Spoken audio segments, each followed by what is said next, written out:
And like that, we're back from coaches to casuals, grassroots to the league. This is Open Gym. I'm Coach Q. Coach T, who I be. Coach Way Too Nice. Coach Wayne, what's up? All right, fellas, we back. We back. Y'all see the title. I guess the season's over. We're kind of winding down the AAU season. For some people, the season has ended. Yeah. Some fortunate, some unfortunate ways. Yeah. Some people are on their last week of AAU basketball. So you still have, I think P32 is going this week. EYBL is going this week. 3SSB just ended, right? Well, something's going on the West Coast, though. Yeah. They got something. Okay, so the West Coast Nationals is this West week. Coast Nationals, yeah. Okay, and then Under Armour is this week. Yeah. They're in Chicago. Chicago. Yeah. Excuse me. But yeah, so this is nonetheless the last week. If not, it's done. So there's a bunch of things to kind of talk about. There's been some good, some bad, some ugly to the live period. Nonetheless, we do have a program director. Your season pretty much stopped. Yeah, like this was y'all last I guess session, last tournament was the Adidas Gold, correct? Yeah. What's some things you seen? How you feel about the season, brother man? Shoot, I feel like we did, we did for the first year, we did all right, but in the nationals you see more size. Like in the first couple sessions you see size, but like you know how everything else is, guys are beef up. Mm-hmm. Because I beefed up. I had to do that. But I seen my 15s, they had a pretty solid year, man. I feel like if we would have had one more 6'5", everybody talk size, but same thing with me. One more 6'5", and then maybe like not a true center, but a 6'8", because we seen a kid that was 6'9", 6'10" on Team California. Yeah, he was all right too. Yeah, he wasn't no slouch. Like he could score around the rim. But we got some of that 3SSB action too. We went over there to the other gym. Yeah, check that out. Mm-hmm. What were some differences that you seen, or did you see any differences looking at gold in comparison to 3SSB? Was it just a size difference? Was it like that was mainly it? Size. Okay. Yeah, like when you look even the 2028, because that my group, I'm looking at how they are structured compared to the teams I was seeing in there. Mm-hmm. You starting at 6'3". So the size is not necessarily the big; it's more so the size of like your guard. Yeah, the guards. I feel like when you get to like the elite level, it's not necessarily big because you're accustomed to size for a big. But when you're talking about a 6'3", 6'4" point guard versus the 5'10", 5'9", 6 foot guards, you see a lot, but you do definitely see a big difference when you get to that triple SB or even the upper level of just seeing a elite level of bigger guards. Right. So what you saying? Like we got 3 5'7". Oh yeah. Well, without one of them, he's like that. Like he played defense, so he fits in. But when you like a couple teams we played on the gold, the guards were 6 feet. Oh yeah. And it's like that's a big difference. But over there, that's how it was. Y'all starting 3 5'7"s? Yeah, we got two of the guards that get crazy minutes. Yeah, they like 5'7". Yeah, man, that's a big difference. Like you said, that size, man. Yeah.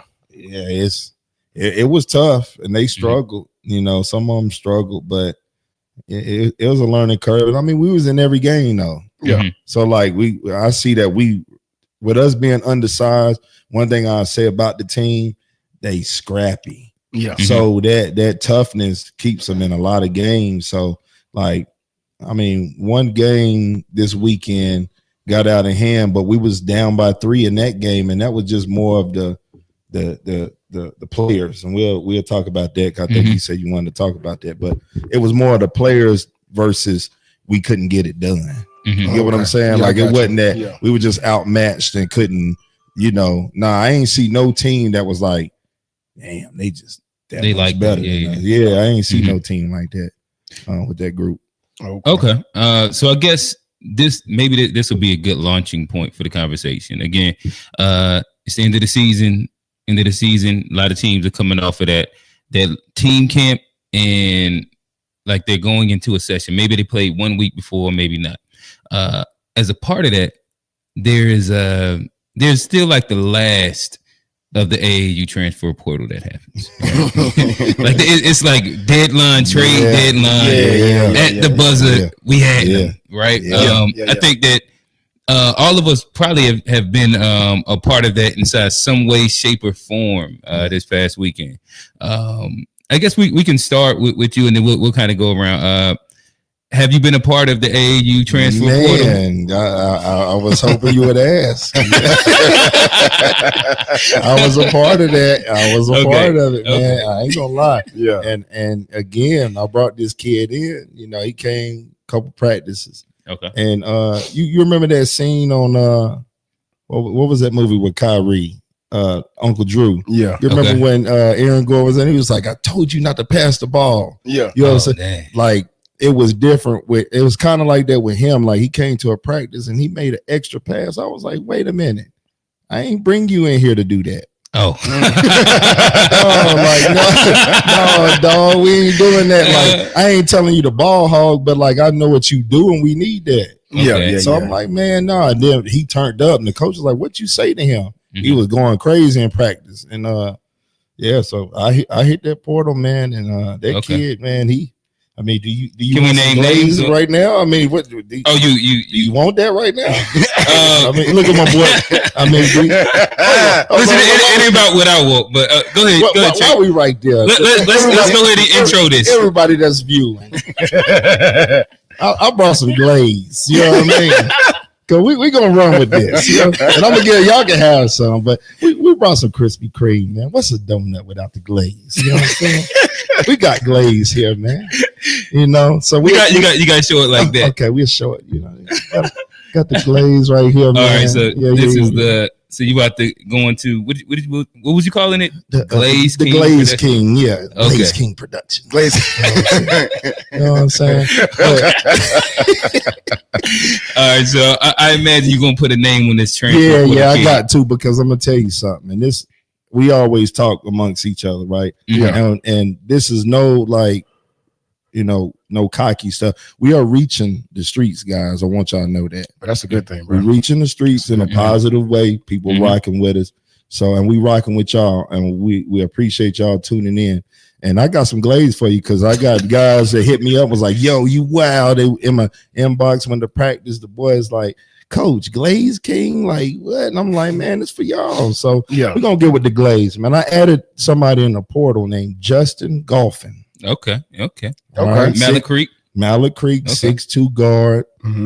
He was playing with Loaded, and I heard he was doing this thing, and I guess that situation kind of ended, like other stuff I'm hearing. You know. Wait, did the whole Loaded team just kind of stop? From what we'll talk about teams stopping in a little bit. Okay, all right. And they fired the coach or something. This is what I'm hearing. And so I did. Yeah. Now that you're putting things together, like this weekend, I seen their coach. You've seen the coach this weekend, bro. Oh, damn. Okay. All right. Yeah, we've seen the coach. So I put 2 and 4 together. Yeah. I seen the kid playing with Ed, and I didn't really think that they. Yeah, so it's making sense now. It is. Okay. So I bumped into the kid. We played in the Mario Chalmers Nationals, and he was playing with a team. I'm like, what are you doing with that team? You know what I'm saying? Yeah, there's a plain jersey team. Just name, just had a jersey on. Just hooping, but that lets you know he a hooper. Oh, not for sure. So he actually beat us in pool play, a buzzer beater. He kept him in the game. They drew up something. And he shot it in the corner. Boom, beat us. I was like, damn. So we end up playing them in the championship Sunday. We beat them. Now I'm gonna tell you, and this what makes it, bro. We walk out, we won, the team happy. Everybody, yeah. And he walks behind us. He said, trash ass 3SSB team, and walked off. I was like, dang, this little dude cold. Like, but I like that. You know what I'm saying? It's the Golphin. Yeah, trash, man. I was like, damn, okay. So he got a new chip. Okay. He done earned that chip. Yeah. He been earning that little chip he done had though. Yeah. I jumped in his DM. Pause. Me being who I am, you know what I mean? Yep, pause. Pause. Not like that. Not only am I talking about Glaze, but I'm just talking about sliding in the DMs, man. But it was basketball, guys. Nah, we got you, bro. You already know, yeah, bro. But I jumped in. Sure. I'm like, yo, what you doing playing with them? I thought you was, And he was like, nah. So I set it up for nationals. Yeah. That's where the portal opened. Damn, so you really did the KD to the Warriors. Yeah, I did. Y'all beat them. Yeah. You joined your team. Yeah. That's a good way to look at it. I did. Damn, okay. That's what's up, though. So that we had the practice that I told y'all about. Nationals come Wednesday night. I was like, I wonder what he gonna do. It's a new team, man. Didn't he go for 46, bro? That wasn't the game. Oh, that wasn't the game. First night he hit 5 threes in like a minute and 10. Mm-hmm. Oh, quick swing, like boom, boom, boom. Coach called a timeout. I'm like, yo, this kid. Mm-hmm. So we fast forward. They play against Team California with that big. We couldn't, mind you, what we was talking about with the boys playing with talent. Mm-hmm. I seen a little bit of that. Like the boys was kind of like, I don't know if it was rattled. They were rattled, but it was like, dang, this dude good. I seen that. They might not admit if you ask them what about. The dude from California was good. No. The dude that Justin that I added. It was like, man, he good. And they started playing different. Like they didn't play how they played all year. They played different. And when you say playing different, you mean they were deferring too much? Deferring? Were they more like? Were they overdoing things? Like, how, explain what you mean? Yeah, because sometimes it can out of character. Like guys that don't shoot threes trying to shoot threes. Yeah, they trying to make sure they keep their I'm no, you ain't got to do that. He on our team. Mm-hmm. You know what I'm saying? So I seen that and I was like, but in that game, we was down like 15, bro, and I just seen them flip the switch. Mm-hmm. And like, bro, before you know it, that was the 46-point game. He had 46, bro. Yeah. We lost by 3. I know he was upset, and that was due to, again, it was bad situational basketball. He brought us back and then the guard want to do this or this guard want to do that. And it's like, no, bro, he cooking. Mm-hmm. He cooking. Like, give him that. Let him hit 50. Let him get 50. Like, So that look good for y'all. Man, he did his job, man. Like, hey, so when we talk about this Glaze, man, I'm gonna tell you too. He came after the game. He checked me. He said, "Yo, I watched the podcast. This is how I know we." He said, "Yeah, you mentioned the best shooters, and you ain't mentioned me." Okay. I said, "Oh, I like it. So did I turn the city up a little bit? I like it. I think I did, man. Yeah, I think you did though, because I think I want to say, I think Gorilla Fam had reposted this. Yeah, he got a whole live, like what's going on and everything going on. So I mean, that's dope. That I think the post had about 46 comments on it. Yeah, so that's just dope right there by itself. That the comparison, the competitiveness, amongst the peers, and just even those who have recognized who are, because. Normally the talk is who got the best game, who the best one-on-one player, who got the most hops, best dunks. Right. But, talk about something that's an actual real true skill, like being a shooter is dope though. You know what I mean? And they tap in with that them by themselves. They get to compete and talk, and that was dope though. And Wayne, I'll say this, right? Since we own that. This lets you know people don't actively listen. Right? I learned that working at a call center. People don't act. You could go back to the clip and I said, I'm gonna turn the city up. No, you did. I said, started off by saying, and then I said, "Who's the best shooter in the city?" Q follows behind me and say, "Who you got in the running?" I never said they were the best. You said, I said who's in the running, and I named some. Ooh, boy, it sounded like somebody hit that DM. I got phone calls. I'm pretty sure you got some dads in that DM that was what? Like, you want to talk about my son? So look. Hey, fellas, and this is the beauty of it, right? Right. These conversations go into what you're saying. Like, all we trying to do is make sure that the environment for the kids is going to be competitive, right? Especially coming in next year. We got the Super Conference and even CMS and private in general. Like, it's so much talent in the city. Yeah. And there's nothing worse than seeing a bunch of talent and then everybody's just chilling. And they barely playing. And barely playing hard. where like I imagine all of us want to see as good of a product of basketball as possible. And so here we going to promote the kids. We're going to turn them up. Oh, for sure. Again, Glaze King Productions, LLC. And plus, like he gonna let you know. And hopefully these kids use this as a bit of fuel to make them go lift weights a little bit. Right. Go run 2 miles. Make sure that, they getting X amount of shots up so that once that season starts, once Gorilla Fam, once Elite platform come to them games, the games is turned 1. Right. Yeah. And then 2, everybody performs. Because again, all we can do is make statements and give thoughts.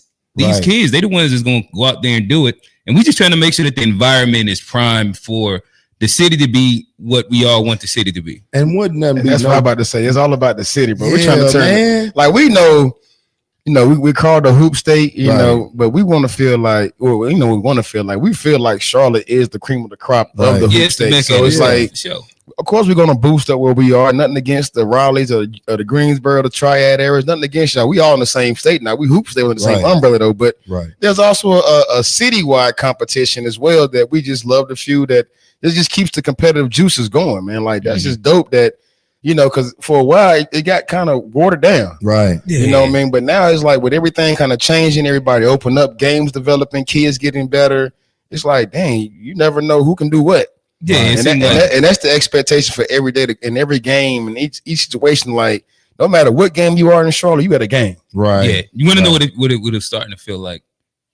That players were becoming fans of other players. Right. Oh, man, don't you hate that? And that's kind of like where we need the little, need the Glaze King, LLC, INC, E-Corp. We need it. And look, let me finish the glaze though. I just gave y'all the donut. I just gave you the donut. No, you ain't got the glaze on. Go ahead. All right. So now here come the glaze. Not only did he score 46 points, he averaged 26 the whole weekend. And he was not only the point leader in the 2028, he was point leader in the whole joint under one other kid at 26 points for the weekend. Okay. So he came and did his thing. And shout out to Justin for coming to me and saying, Coach, I heard what you said. And we got an argument. We got to talk about it. Now, I'm gonna get to this. And this is why I'm gonna park it, because I think this would be a dope thing that we do. As we keep doing this and we shining the light on Justin Golphin at Mallet Creek, I text him. I said, okay, can you just share with me? Because I had a heart-to-heart with my kids. I pulled them after the 3rd game, we had a team meeting. I said, look, I'm seeing bad basketball. I'm seeing guys doing this that can't do it. I said, I'm just going to call it what it is, y'all young men. Do what you do best. Stop trying to imitate another player. That part. Don't try to play like him. He's him. You be you. Be the best version of you. If you're the best rebounder, you're an ox, you do that. You're the best defender, you do that. You're the best point guard, floor general, you be that. He's gonna come here to score because we ain't had an issue like that, but he adds. He's gonna score. Don't do what he do. So I text him and I said, hey, look, man, I'm gonna go on the podcast tonight. Not only am I gonna shout you out, I just want to ask you, how is your regimen? All right. And I said, what do you do? Like, I said, how many shots are made? How many days a week are you going? Who do you train with? What is your ultimate goal that you want to accomplish? And what is your mindset on the floor? He said, I shoot 350 to 500 shots a day. I work out every day of the week. I train with Donnell Mack. Shout out Mac. I want to make it to the NBA and make sure my family is good. My mindset on the floor is kill everyone in front of me. I like it. Hey, I like it. As it should. Hey, look, man. That's what we want. That's what we want from these kids, man. Good basketball. You know, the kids need to know these kids are coming like this. So when you see it, don't be surprised. Yeah, don't be surprised if somebody else out there working. Yeah. I think that's what kind of that's what kind of gets lost a lot of times, that these kids feel like because I'm in the gym and I'm working this, I'm out working everybody. No, it's not necessarily that. You're putting your work into your craft as you should, but for one, I'm big on not comparing yourself to someone else, right? Because your journey, your craft, what you're gonna do was ordained for you is what's for you. Mm-hmm. You know what I mean? You may be compared to someone or have a similar game, but that still may not be your path. Yeah, may not be their path. So stick to what you're doing. Stick to yourself. I mean, stick to working on your game. Don't get frustrated when you may not be seeing the results as early or as soon or as rapidly as you want. Yeah. It's a marathon, bro. Yeah. I've been, if y'all know me, y'all know I've been preaching that. Yeah, you preach that. I preach that for the longest. It's a marathon, not a sprint. So you're gonna see results sometime overnight, but sometimes you might not see it for a year. You might not see it for months. You know what I mean? It is what it is. Yeah. But don't stop the grind. Keep the grind going though. Yeah. Because when all said and done, when it's time to be there, you'll be there. Yeah. Yeah. No, I dig it. I guess where you were just at, you introduced a new kid. Yeah. And he did well, but there is kind of like that whole back and forth with a lot of the players, whether I guess it's a bunch of different words. I guess I'll probably just say that friction. That's a great word to kind of use. There's friction to where maybe they feel like they're being replaced. Maybe they're not getting the same minutes. Maybe not getting the same shots. Maybe they felt like, hey, we just beat him. We don't need him. Yeah. You know what I mean? Introducing a new player, or even as a player, introducing yourself into a new environment. What would be some things to consider, things to think about, whether it's as a coach, as a player? I know this weekend my son, he kind of went through that, and we'll get to programs ending, unfortunately, in a little bit. But he and Wayne's son as well, like they were introduced into a new environment with players that they hadn't played with, and they were the new kid. Yeah. And so I know I was able to get like a parent POV of it. Yeah. With you as a program director, and then of course we got a bunch of kids where they're watching as well. Right. Introducing yourself into a new team that's already established. What are some things to think about? I would like to ask you. I'll park it with you first because you like to ask us. What did you see? Like when you your POV of it, what did you see? Well, what I will say is that, like, with the group that he played with, there's things that I was looking for, just generally speaking, because then it helps you understand kind of like if this makes sense, if it doesn't, if you should play like another tournament with him or anything like that. Where one thing to look at is going to be like the kids, if you're doing good, like what is their reaction? Because there's a space where, like, if you're on a team that's already established, and now let's say you playing half the game, well, damn, that moves up to like you playing 3/4 of the game. Yeah, you're taking somebody's minutes that was getting it before you got there, right? Yeah. And so, like, I'm if you ever see me in the gym, I'm typically like off somewhere by myself, and I'm just in the corner. And I'm just kind of like chilling, just so I can kind of like be away and I can observe and just do whatever. So you look at the parents and be like, all right, so is there like you can tell how when like how parents was feeling away or not. Again, with this group, it really wasn't that issue at all. So it wasn't even like it wasn't an issue, but it was something I came in and just was like, observing just as a thing. To be honest, like my son, maybe that was the Friday overtime hit game winner. And the kid that he was replacing on the court at that moment, if you look at the clip, he was the first one to ran up and gave him that. And I was like, I peeped that as well. I was like, okay, all right, cool. That's not, and even during the game, like you could see that he was clapping, like if big shot was made or moved. I was like, all right, this is all right, cool. Like this is a decent environment where whatever the dynamic is, it does, like it worked itself. Yeah. And I thought that was cool, especially him playing up, because he was playing up. And so like there's also the dynamic of like somebody younger taking minutes from you or doing whatever. So of course you pay attention to that.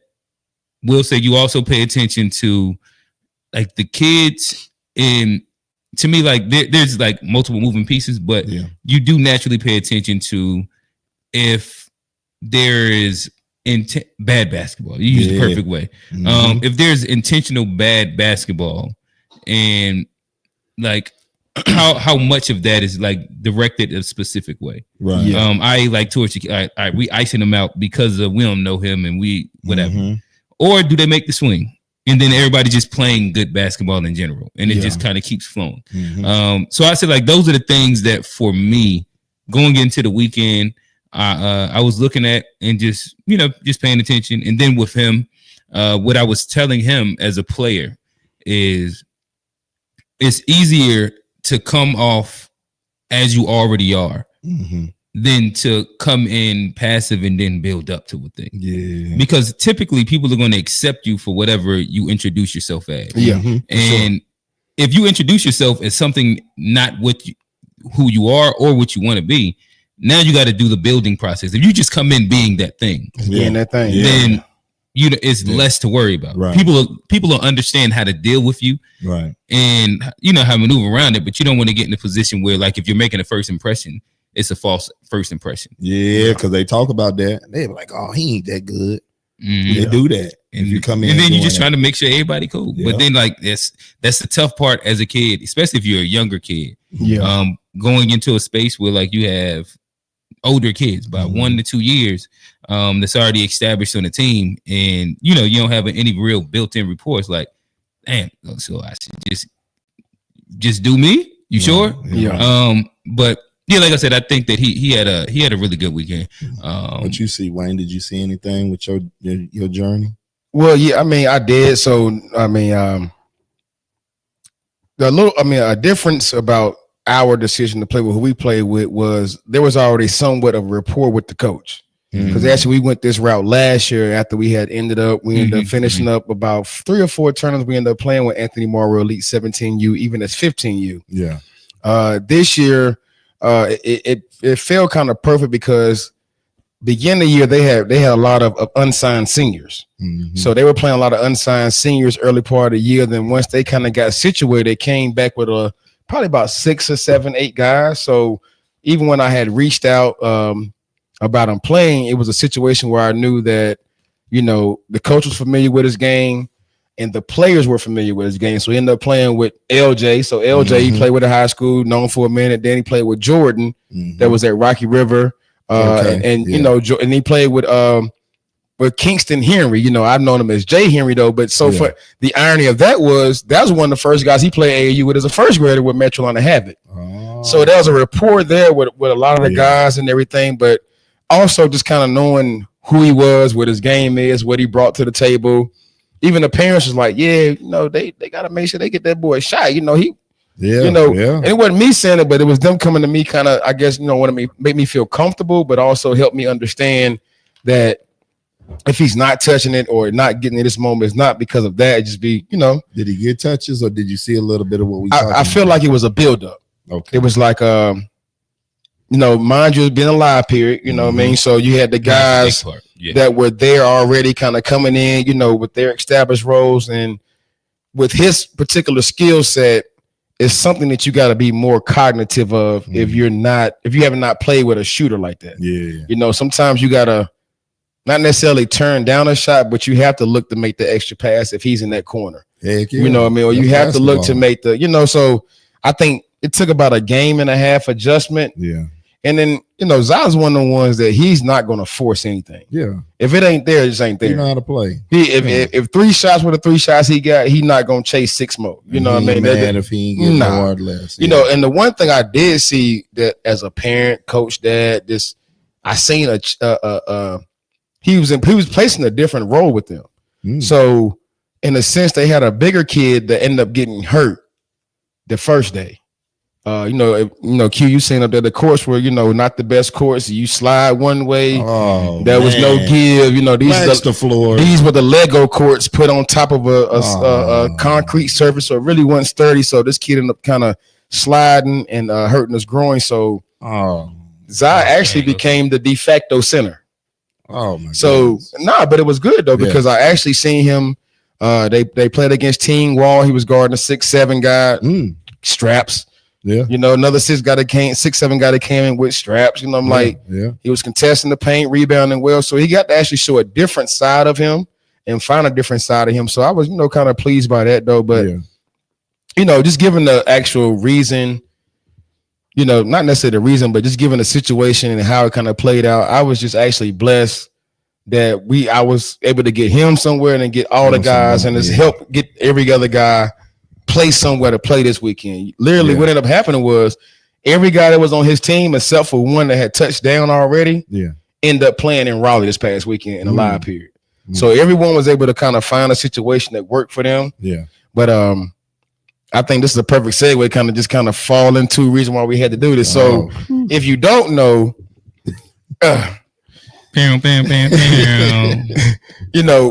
breaking news. We were playing with EA Prep. Right. And we had been in a situation that was very beneficial for them. Yeah. As far as I'm saying them, meaning the guys QJ and Zai, and also beneficial for the program as well. Yeah. I think they had really established themselves as a very good team, of a very competitive team. They had some good pieces. Like just to kind of look at in the past, you talking about at times where we had small guards, and they literally were the smallest guys on the team at 6'3". Your 3-man was Bryce. He started at 6'5", 6'6". John 6'6", 6'7". Come on the death row. So they had a very good group. They all chill with each other. They all mess with each other. Had a good little vibe and everything. But unfortunate. We were supposed to fly out to St. Louis on Thursday, and due to whatever unfortunate events that may be, I'm not one to judge. It just didn't go. It didn't happen the way it should have happened. So as a result, we were kind of left to find a situation for our guys to make sure they were able to play in the live period. So shout out to their coach who went on Twitter and was a very big advocate about finding a place for the guys. Shout out to just all the people around that knew Chris, knew myself, knew of the guys, took our word for just, vouching for some of the guys to help them find a situation. Like it really took a real big basketball community within a 12-hour period to make sure that guys that were not at fault for missing something were placed in a situation they still could thrive and still be seen. Salute Chris, salute Wayne for doing that for the kids. About the kids. About the kids, and salute the parents that were able to be, flexible to figure something out for their child as well. But as a result, our guys had to find a situation, within the time period to find a place to play. Unfortunately, I wish there was more verbiage as to what happened, why happened, and more than anything, I just felt like it's a conversation that needs to be had with the guys. Yeah. Because I feel like more than anything else, these are young men, and I'm okay with me not being in the loop, but I feel like as young men, they should have been privy to conversations as to what's going on, what happened, and just to salvage a relationship with them as young men going forward. Well, this too, Wayne, and I didn't mean to cut you off, but it's this the time that counts for them. So you can't do that. You can't do whatever's going on, know the whole story, but we owe it to these guys. If y'all watching these coaches, we owe it to these kids. When they get to high school, this when it really counts. Yeah. And whether it's 9th grade, 10th grade year, this stuff really counts. Yeah, and I guess to kind of break the third wall a little bit, just so everybody kind of understands inside more of a succinct way what happened. So in essence, the guys, they were supposed to fly out on Thursday morning. Yeah. And I think and this is kind of like this will fall under like the horror stories of the circuit. Yeah. Right. Yeah. This will be like a very specific scenario. We don't necessarily have to like point blame, but we can kind of talk through the concept of what happened. Yeah. Exactly. Where and as a parent, this is something that you also have to be able to deal with in real time, even with like the conversation that you have to have with your kid as well. So again, like this is a group of kids that are looking and knowing they're coming off team camp. They done gained some momentum. There's again coaches contacting their coach, high school and otherwise saying, "Hey, when y'all like we will be in St. Louis, we're looking to see you guys XYZ." Yep. The other ones is like we're gonna be make sure that we're pulling the footage up on Synergy. So like all of the kids, they're ramped up. Like this is all right, cool. Yeah. Like it's momentum moving and. like they're excited for the moment, for the opportunity. The opportunity. And so again, they play Thursday at maybe 8 or something like that, 8 p.m. or something like that. So a good portion of the group is flying out maybe like 4:30, 5:30. Thursday morning, like maybe 6. It might have been like 6. Oh, so a group actually flew out. Well, we'll get there in a second. We're gonna get there. Yeah, we're gonna get there. Okay. But saying all that to say, Wednesday night, maybe about 9:30.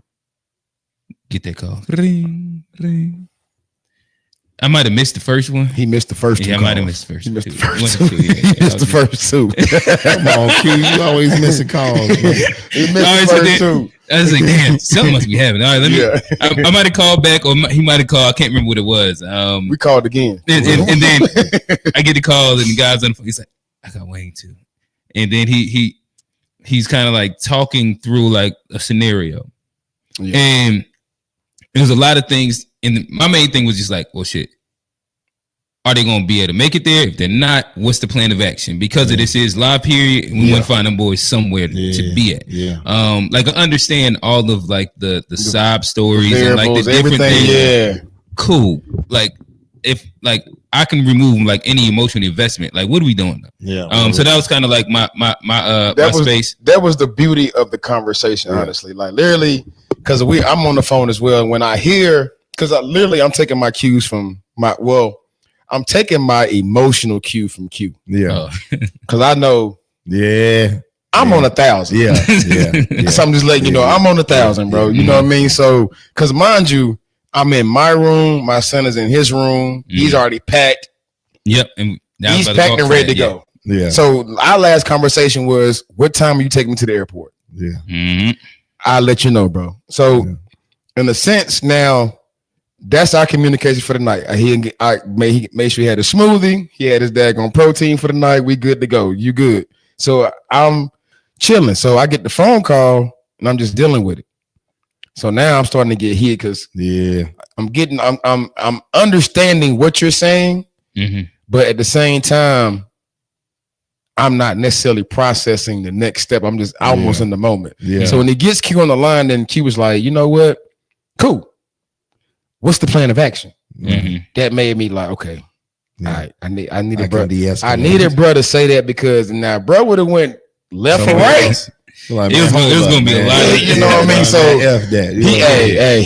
He kept it calm. So I'm like, okay, yeah, we thinking the same way. We're optimistic right now of everything. We're not sitting there saying nothing's gonna happen. We're just being, and kind of put the optimism on him. It's like, hey, just go figure it out. Let us know what's up. Let's figure it out. So this is, like he says, about 9. I say again, then I say about an hour and a half later, we get another phone call. That's when bro was like, I ain't doing this no more. And I understood where he was coming from. And it's Chris. You know, Chris is like, you know, I haven't been communicated with right now. I'm not sure of myself. Yeah. And even I'm going to be able to be there for the guys. So, you know, I'm just keeping it 100 with y'all as parents, as black men, as whatever we want to call it. I'm just trying to be as open right now as possible, as transparent as possible right now. So if there is something that needs to be done, I understand. Yeah. So now, you know, he calls back with I'm not sure if I'm going. So if they do go and figure it out, I'm not going to be the one coaching. Okay, I get that. So then it gets to the point like we're still talking. Like, so man, I don't feel like it's going to happen. This is Chris talking to, you know, man. He's like, I don't feel like it's going to happen.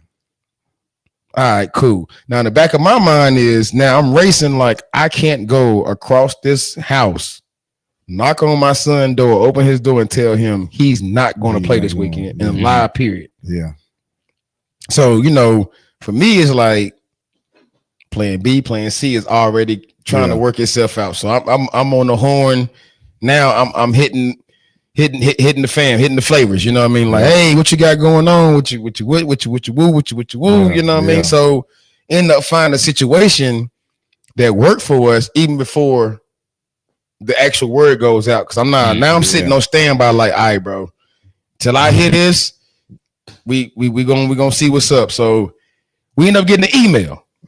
We get an email from the head guy. You know, yeah, and basically, it's saying that due to unforeseen circumstances, unbeknownst to us, or above us, or below us, or anything we can control, we're not going.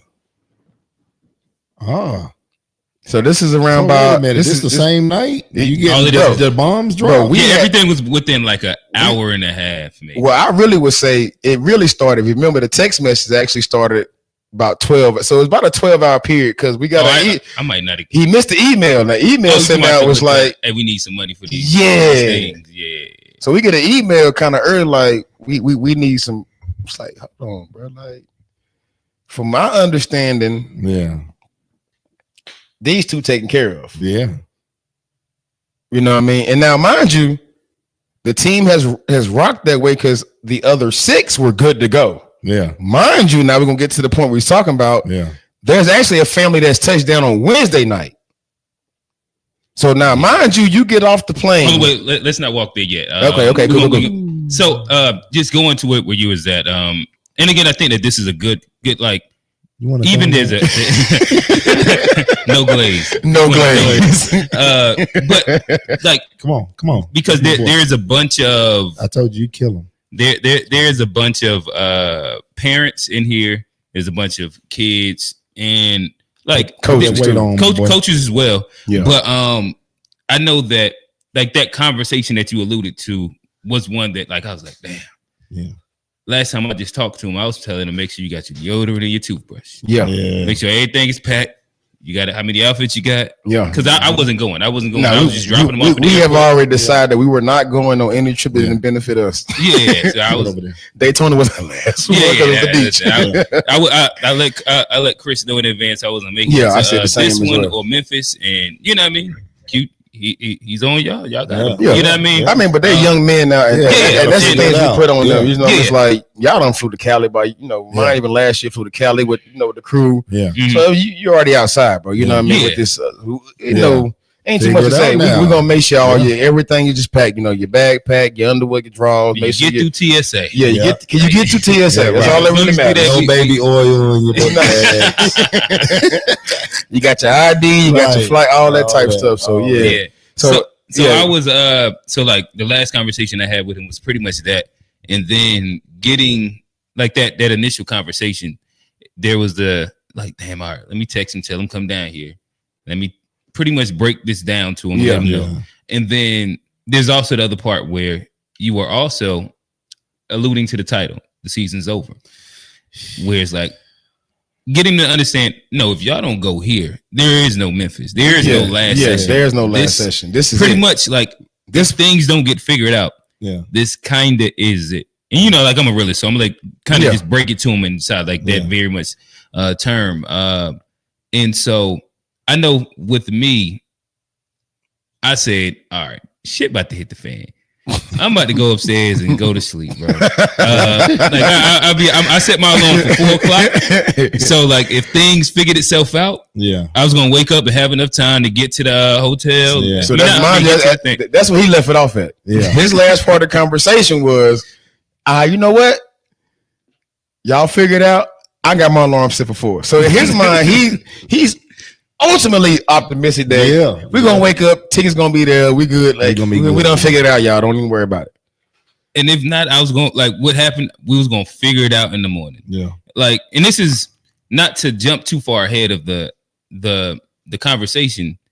A bit of it was also like the idea that I know that my son, a lot of the kids, they built enough traction to where within an hour, they had somewhere to land at. And I kind of had faith in that as well. Oh, for sure. To where like, if this don't work out, we'll figure it out in the morning, and we'll make things happen. But I stopped you when you said all right. So I went to sleep. I also understood that if things went awry, it was about to be a crash and burn circus. Yeah. And so I knew, like, listen, I'm gonna catch up in the morning. I'm gonna just scroll the timeline on Twitter. And I'm sure I'm gonna see it all, right? So I stayed up for all the smoke. I stayed up for all the smoke. So what's coming? Huh? What? Yeah. So I'm gonna toss it back to Wayne, where he can speak about like there was actually then you find out so some parents did touch down. Oh yeah, so you actually find out, like I say, it was an 8-man team that was going. Yeah, you know what I mean. I alluded to your fact the QJ and Zion, was the other 6 were already good. You know what I mean. So in the sense that even one family was even ahead of the curve, they actually touched down. So imagine you touch down, right? You get off the plane, you take your phone off airplane mode. So you know what happens when you take your phone off airplane mode, right? It literally catches up with everything that's coming in. Now imagine you get off that plane, took that phone off airplane mode, and you see daggone something that says, due to unfortunate situations, it ain't no tournament. No, we shutting it down. Wait, I'm here already. What? I done paid my hotel. I done flew out. This is what the parents would be saying, right? My goodness. Like, and I can't get the refund on the hotel that not the flight that I already did. Nah, bro, can't get none of that. Probably can't get that hotel refund back either because it's past 24 hours. 24 hours already. So so you're talking about, you got a set of parents that literally have touched down and literally open up their phone to see that not only is things canceled though, but the other 7 players you were expecting to show up ain't coming that way. Mm-hmm.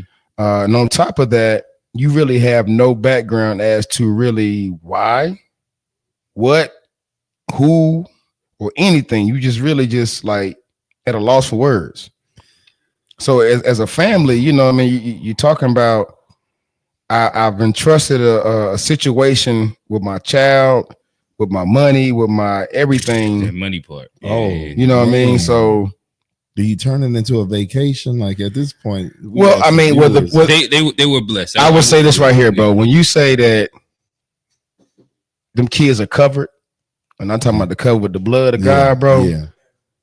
The kid that touched down was able to, the owners of P32 found the situation for him to play in the tournament still with another team. Oh. So he ended up playing with SKG. Yeah. Okay. You know what I mean? They figured it out to win. They figured it out. He actually got to play in the show and everything. And Team like that. Slay had one of the guys from Team Slay had reached out, so I got them connected a little bit too. Yeah. And I think they ended up staying P32 and they went SKG. Yeah. But that is the beauty, and I think that as we keep walking the conversation, it does come to a part where there's the beauty of like the basketball community. Yeah, and everybody being on. Yeah, because I think even like maybe by 8:00, a lot of the kids already had situations. Yeah, I think we were probably the last situation that me and Chris was able to get with somebody was, I think, maybe around about 11 to 12 on Thursday. Yeah. Mm-hmm. Now, mind you, and if you go through the Twitter feeds and everything for people I follow, he follow, you can see the responses of like, bro, what you need? What's up? Mm-hmm. DMs like, what you got? What you need? Mm-hmm. I mean, it got to a point that Sims was like, bro, I give you 8 jersey tape, the 8 you got, and y'all go play in Raleigh. Mm-hmm. Just to keep the boys together. Like it was like even in situations like that where people really were reaching out. Shout out Sims, man. Shout out Team Shaw. Shout out a lot of the AAU community. Shout out Elite One. Shout out Elite Spartan. Shout out SKG. One of one SKG. Yeah, 101. Yep. Anthony Morrow Elite. Team Global Select. Like just shout out to all these programs that literally formed an avenue for kids that just want to play basketball play basketball, man. Right. And then a lot of these situations, these kids came in where people had taken care of things financially, like even adding them to that and not making these kids pay money and anything like that. Like, bro, like just come on. That goes a long way just for the programs itself. And shout the out people. Phenom Hoops. What's the guy name? Is it Rick? Rick Lewis. Who's the guy that called you? Is it Kobe or Rick Lewis? Say it again. Or Tyler. Huh? Yeah, what is it? POB Scouts? Like, yeah. So he I know he already landed in spot, but he called him like, hey, we'll make sure that you active this weekend. Make sure you playing. Bro. You know, like I say, shout out to Nick. Something for you. Shout out to Nick at 101 Prep. Shout out to just many of these organizations that were, even hitting the inbox of myself, my son, that were just even. after we had figured out something, it was still people hitting us up like, yo, what about the other guys? Mm-hmm. Are they good? Yeah. Yeah, and you know, man, that just felt so heartwarming to know that, you know, it's bigger than just an organization. It's bigger than just a team, a player playing for somebody else. It's about literally the kids themselves, man. And that shit, it really hit. Yeah, it really hit home, bro. Like these kids really found the spot and everything, man. Like, you know, I hate the way things went down. Yeah. And I hate how it spiraled to one of the biggest reality shows for like 12 hours on Twitter. Like, man. You talking about some of the more entertaining things that had been posted in a while. Yeah. Mm-hmm. I literally went down the Twitter rabbit hole because you know you find out who don't like who at a time like this right here. Yeah. And I was like, you know, and I never get into things like that. My thing is I'm all about supporting the basketball community, being the best advocate for players, trainer, coach that I can be. Mm-hmm. You know what I mean? The best dad I can be. So I try to stay away from all the politics. I needed Wayne's not IG, my Twitter feed. So listen, I don't really be tapped. Your algorithm ain't right. Yeah, I don't really be tapped in. I just knew I kept going to Chris's, and I was like, is it more gasoline pouring? Yeah. Oh man, nah. And it was bigger than that, but it was just the basketball. Because I mean, I ain't gonna even call this guy out because he has a cease and desist order. Oh man, he was going in. It got to a fact that him and Chris were, I guess they had beef before. Oh, I missed They squashed their beef just to talk, you know, more about other things. So I was like, oh yeah, this is entertaining though. But man, more than anything else, you know, I don't want to talk about anyone negative. Like I say, I'm not about anyone negative. We neutral. Yeah. I mean, but just as a dad, in which I can speak on, right? I was disappointed in how it was handled. Yeah. From a managerial structure, up or down, and that's all I can. You know, that's all I really have to say about that. Is just I was just, you know, kind of unmoved by that. You know, I felt like there should have been more professionalism. That, I mean, things happen. Yeah. Right. You know, and I can't speak on how it is to run a program. You more so can yourself though, but I can imagine there are things that may happen, situations that may happen though, but I just felt like there should have been a more direct communication, not even with myself, but with the young men that were part of that organization and being representatives of you and you of them.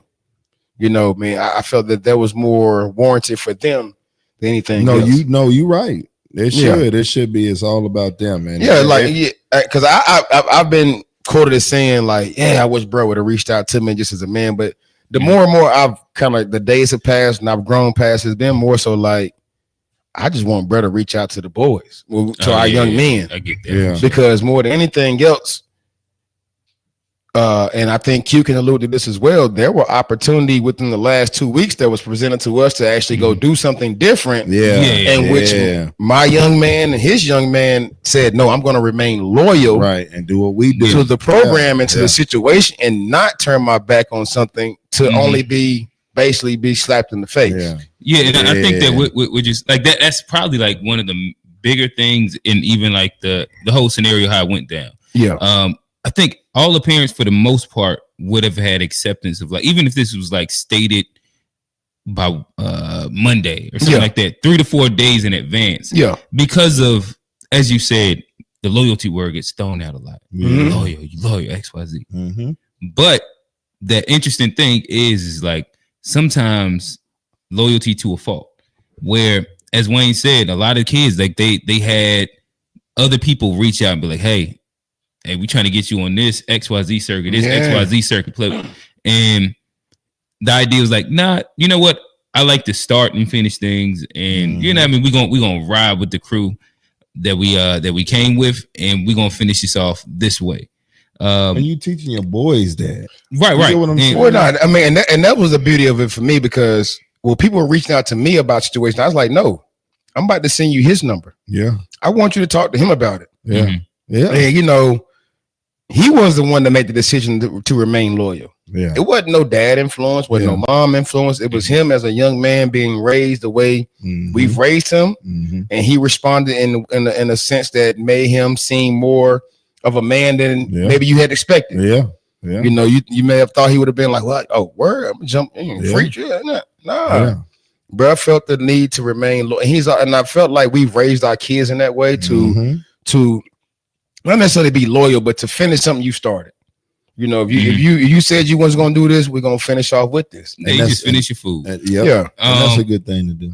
And I guess one quick housekeeping. Shout out to everybody in the chat. Chat, we got about 20 of y'all in here right now. Let us know where you from. If you got any questions, talk to us. Throw some questions in there. We're about to go through some of the IG questions in a second. Again, y'all got a little quick POV of the reality show that is youth basketball in the live travel basketball. Don't know live period. 1-on-1. Yeah, in the live period. But yeah, I guess like my ending statements, I guess that I would say is that, you know, like to me, it was a couple different parts that I thought was valuable. Yeah. And I know, like for me, I felt that I could only get so upset because there was parents that had way more reason to really be mad. Yeah. And like there was a different level of investment that some people couldn't get back. Like I remember talking to a guy while we was in Raleigh and was like, I still ain't got my money back from the plane tickets that we just booked. And I was thinking about like chilling. And then you know what? Tuesday I said, I'm gonna go ahead. I'm gonna go get me a ticket too. Just to go ahead and fly out there. I was just gonna send him, but I'm gonna fly out there too. And I'm like, damn, like that's the tough part. Yeah. Where, you know, if programs, and this is, I guess, what we could throw it to that. If there's like some real issues happening, transparency is always like the easiest route. The thing is like us as parents, we're all adults. The program directors and parents, we're all adults. Yeah. In which it's easy to run from the hard conversation, but the reality is that the hard conversation is what's needed. And the hard conversation 9 times out of 10 isn't as bad as what the fallout from not having that conversation would be. Yeah. And like this would be one of those examples where, again, everybody's cool if you just say, hey, we kind of overshot and it didn't work and cool. It gave people enough time. They could cancel XYZ. But you do detriment to your program and a lot of things that's attached and surrounded when it ends up becoming like a soap opera in a reality show. And it plays itself out inside the sphere of social media, inside the world XYZ. And that's why I'm not saying no names. You know what I mean? You can figure it out yourself, the name, whatever you want to do when it comes to all that, but that's not for me to be out here. Yeah, and I don't have any blame to put in. Like I said, I'm not somebody that's really mad because of my personal investment. It's minimal to some other people's to where like it's their grievance to really have. Yeah. You know what I mean? I think the only thing that really kind of hit also was by not communicating, because you hear afterwards that there were actually parents that were looking that they were mentioning like, yo, if I would have known that, we could have just well, that's the other part of the issue is that like because by shout out to our parents, we got some parents like they doing like, for themselves. And like network, like you go network for real, them parents, for real. Well, come on to death row. No. You know, because I mean, hey, look, I'm transparent. I'm all of it. Hey, when y'all said all this, I'm like, that sound like me. He said, shit, you don't want the executive producer dancing all in the video. Dancing in the video. You don't want them to call you the night of to say you ain't going. Come to death row. You don't want the assistant coach yelling too much on the side. We don't do that. Or we just who. Yeah, death row. Nah, but I will say that more than anything else, that was the first time in a long time that we actually experienced the other side of travel basketball. You know, for the most part, things had kind of run somewhat seamlessly. Yeah. You know, over the last, year or so, being a part of that, I couldn't foresee this in May. I couldn't foresee this in mid-June. You know what I mean? I couldn't even foresee this last week finishing up in Big Shocks that, so, to speak on that is like, things were good in a sense from our perspective, from our POV. We couldn't have assumed that things would go awry within 7 days. You know what I mean? Like, so, and I'm not going to keep harping on it though, but I mean, it did happen. It was an experience that was had. unfortunate. It put the guys in a position to find other situations, though. But the fortunate portion of it was that it's a blessing basketball community that I give kudos to, tremendous kudos to more than anything else. Because there were guys reaching out about guys they didn't know by name. Yeah. You know what I mean? But, to kind of end that segment, it's a blessing that they still got to play live, period. All the guys didn't miss anything, just so happened just didn't get to travel to do it, though. But as far as getting to play basketball, every single kid that in a sense had missed out found something. Mm-hmm. You know what I mean? So I guess, fellas, if we hit a couple of these IG questions, well, the title does the season's over. What next? I'll start this one with y'all. For a kid, AAU season just ended, or it will be ending next week. What's a successful off season? Again, we did earlier. We was having a bit of a conversation about recovery. I was about to say that. Yeah, so where maybe that's like somewhere we could start off at. Well, starting off, first thing is understanding that if you have an active kid that has been playing high school basketball, been travel basketball, they literally played for 3 months straight. Mm-hmm. So they played a lot in May, AAU wise, then came back and literally played almost every single week in June. Mm-hmm. And given some situations, some played extremely more than others. Mm-hmm. So you're coming off that, then you're coming off a dead period last week, a live period this week, and another evaluation period next week. So now you're looking at, if your kid is playing all 3 weeks, and maybe some that I know that may be going to Vegas the last week in July. So that's going to be another 4 weeks, 4 weeks in June, 3 weeks in May. That's almost 3 months straight of basketball every weekend. The first thing you should be thinking about now is building the body back up. Mm-hmm. So rest and recovery. So you're looking at starting to start a regimen of stretching, icing, taking care of the body, be it may be cupping, may it be cryotherapy, from the upper higher end of things financially to the lower end of things, and just taking some ice at the freezer, putting it in the bag and grocery bag, and just icing the knees up, them ankles up, Epsom salt bath, just cold baths. You might can't do an ice bath at the crib, put that cold water on, just let it run. Mm-hmm. You know what I mean? So those should be some of the things you should be implementing a plan to where they're stretching each day, 3 times a day, early in the morning, midday, and at night. You're putting together a nutrition plan. So if you're talking about kids like me and Q kids and your kid too, kind of thin in the ass, like we like to say, need about 15 to 20 pounds. It should be a regimen of now you're doing your nutrition. Now you're entering your smoothies, your protein in the morning, your midday snacks, your full afternoon lunch, your in between lunch and dinner snack. You know what I mean? Like your dinner, then that nighttime snack. Like literally, you got to count them calories. You got to count them calories for real. You know what I mean? Once you get to this point, it's got to be by the you science. Counting calories. You making sure they're getting a bit of carbs, a bit of green, a bit of fruit, a lot of protein. Got to hit them protein. You know what I mean? So like with us, we actually put the protein in the pancakes. So we're making making pancakes and waffles in the morning with the regular little powder. There's some protein going into that. You know what I mean? Put a little sweetener, which may be the syrup. So I'm not throwing sugar. I'm actually just throwing syrup in the mix. Mixing that up, making the pancakes, eggs, some kind of protein, smoothie with the fruit. Another protein was in that as well. Then we going to work out. After workout, it's in between. It's the in between breakfast and lunch snack. Now that's that PB&J. Maybe 1 or 2 of them. There's also some peanuts if we can get the peanuts in. Then we got going into a lunchtime. Now lunchtime has to be something that's filled for as well. You adding your carbs, adding your protein, adding your, after that, it's another workout. Then it's the after workout in between the dinner snack. That's maybe some more PB&Js. I had somebody tell me yesterday, we was talking yesterday, say, well, put them boys on 2 milkshakes and Snickers. And a Snicker. Yeah. 2 milkshakes and a Snicker. Yeah. You know what I mean? So it's all about trying to figure out ways to have weight stick on them, but in a healthy way. You know what I mean? Because, these kids have a high metabolism. They've been playing all summer. So their body has been just feeding that stuff off so quick. It's been eating it up quick. Yeah. So now they're just slowing that process down and being very meticulous about what they eat, how they eat, when they eat, what they're working on, how much they're working, the weight room, the stretching, and the shots.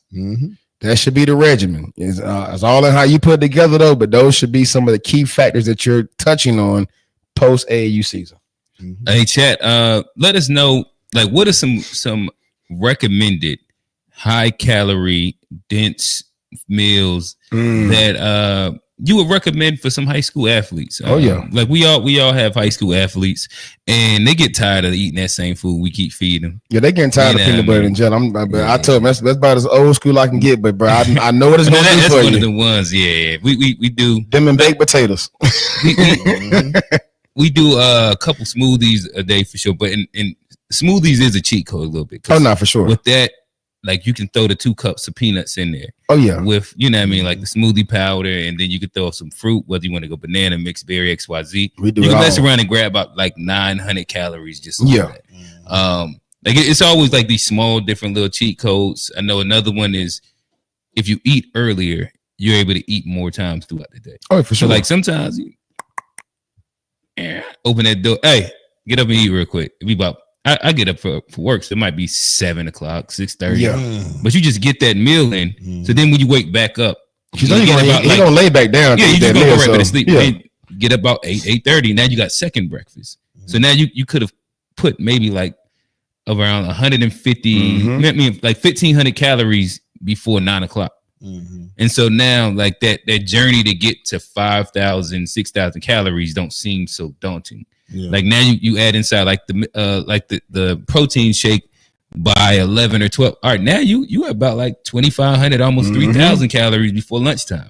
Now all we looking at is like 2 really good meals and then maybe a shake or something else, a snack or something like that, and you could hit that mark. But it's different when you like, you know, kids, they want to wake up about 11. They out of school. What? They be up to 4 in the morning. And now you pressing to get the meals in, and now you feel like you're overeating, and now you gotta, I mean, like it's small, different little things, but still gotta be disciplined though. You know what I mean? Like even though you say like kids like to wake up late, when you're trying to accomplish a goal that's 1% actually get to. You know what I mean? 2, 3, 4%. That means 7. I think 7% go to college, 1% actually to the NBA or professional basketball. You got to realize you got to do the undaunting task of doing things in a way that your peers are not. It's funny y'all said that. I just seen a video with Dwight Howard. Did y'all see that? And he was talking, he running with his son. Yeah, and he was like, his dad told him, he was like, I want to go to the NBA when I was 10 years old. And he was like, his dad told him what to do, and he did it. Not his dad. He said he took that advice and wrote it down above his bed. And he said the first one was make it to the NBA. And then he said he had a list that he had on his bed. And every day he tried to mark something off on that list. So mine does that. He has like a list that he has before he leaves out his room. So, you know, he's making sure he's checking certain boxes. And actually he's gotten good at actually leaving notes just in general. So like, he went to his first session in Dallas. I'm kind of talking back though, but he left a note. He's like, all right, Dad, I'm gone. I got my underwear. I got my toothpaste and my toothbrush. I already know. Shoot the shadow ball, play good. It was he already knew the mantra of what it was that I was going to say. He left it for me to know that he know. Yeah. You know what I mean? And it's a blessing when you see your kids really start regurgitating things you've been telling them over years. They regurgitate it back to you. But it was something I heard also. It was like elite players hang out with elite players. You know what I mean? Not to be funny, not saying you can't have, you know, a friend don't play basketball and all that. That's no. We're not saying that, but I'm saying for the most part, those who have like-minded goals hang out with like-minded people. Yeah. You know what I mean? So you have to put yourself in environments of those who are looking to succeed in life and succeed in that field as well. Because I mean, you know, the more you're around someone that's thinking in the same form, in the same way, in the same elite mind thinking, the more that you're going to stay on point. Or thinking even more than what you thinking. Exactly. Like, you thinking like that? Yeah, but you get word. Yeah. I'm just trying to get a scholarship. You want the NIL too? Cool. Okay. That sounds good. For sure. All right. So I'm gonna start walking down some of these questions. All right. All right, so this is from Elite Legacy Hoops. They ask, what's one thing players should consider before playing on a circuit team? Are they good enough? Are you good enough, and is it a good fit? Yeah. Because a lot of times people chase the name of a team or the brand that team is playing on versus the fit. Yep. Yeah. You know, I mean, I can speak from experience. You know what I mean? Like, and Q can as well. Like, we literally took the part of, is it a fit? Does it work for us? What kind of exposure does it provide? Yeah. You know, when you start looking at those particular boxes that what you're trying to check, especially when you get into high school, because mind you, once you touch 9th grade, you have 3 years of AAU left to play. And you left out one magical thing. What's that? No matter what, money is involved. Whether your kid is sponsored or not, if you want to go, it's going to cost for you to go. Not for sure. It's going to cost for y'all to eat when you get there. They ain't got no card for you. They might feed that kid. Oh no, you ain't eating on that card. Oh no. So, and if your kid top 50, they'll make exceptions. They gonna flat. You got a card. The parent. You got a gift card. You got $150 gift card. They got to be top 50. Top 50. Okay. Yeah. Top 50. If you top 50 and like one of them guys on like say like one of the higher money earning circuits. I've heard a couple stories. Yeah. I mean, but as it should be, because so much money is being brought in, it should be used to keep the better the talent in that circuit. So I get it. Yeah. So this kind of goes in with another question from It's Domino. It said, should your son be trying out for a circuit team, or will they reach out if he's ready? I imagine that this is inside the framing of somebody that's probably middle school moving up into high school and them trying to figure out like, all right, so next year I'm hearing about the circuit stuff. Should I be waiting for the tryout and waiting for the post to come, or are they going to come to the games and like, you waiting for your kid to play? I'm a glass half full guy on that one. But I mean, what I'm saying by that, you waiting for your kid to actually play a game in high school first, right? If we're referring to that particular type of scenario, it's kind of hard to say, are you waiting for the post or the tryout, because that play of that individual is going to determine either or. So it sounds like you're saying more so if they play and they're good enough, the AAU team's going to nudge them. But they'll reach out. They'll likely reach out. They will come. Right. Like you said, right. If you build it, they will come. I also say this: if you build a name up for yourself, they will come and get you. If they don't come, let them see the truth. That part, because he might think he good, and you get in there and it's a whole different environment.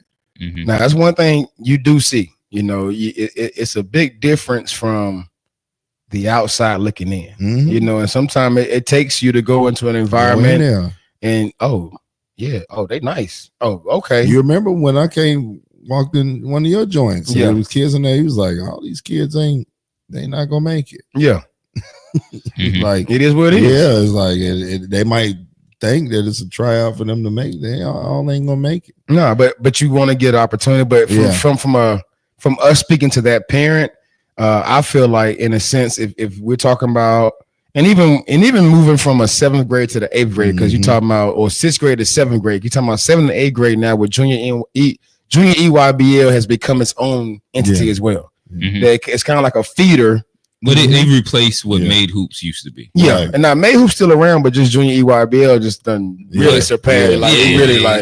So literally, if you play on junior EYBL, they're looking for you to be on the EYBL circuit. Yeah, right. And same vice versa when it comes to like the middle school. What's the Rising Adidas? If you're playing on the big side of that, they're looking for you to be a triple SB kid. Same thing with with Under Armour. What's that? Rising Under Armour. I think it's right. Yeah, it's Junior 3S.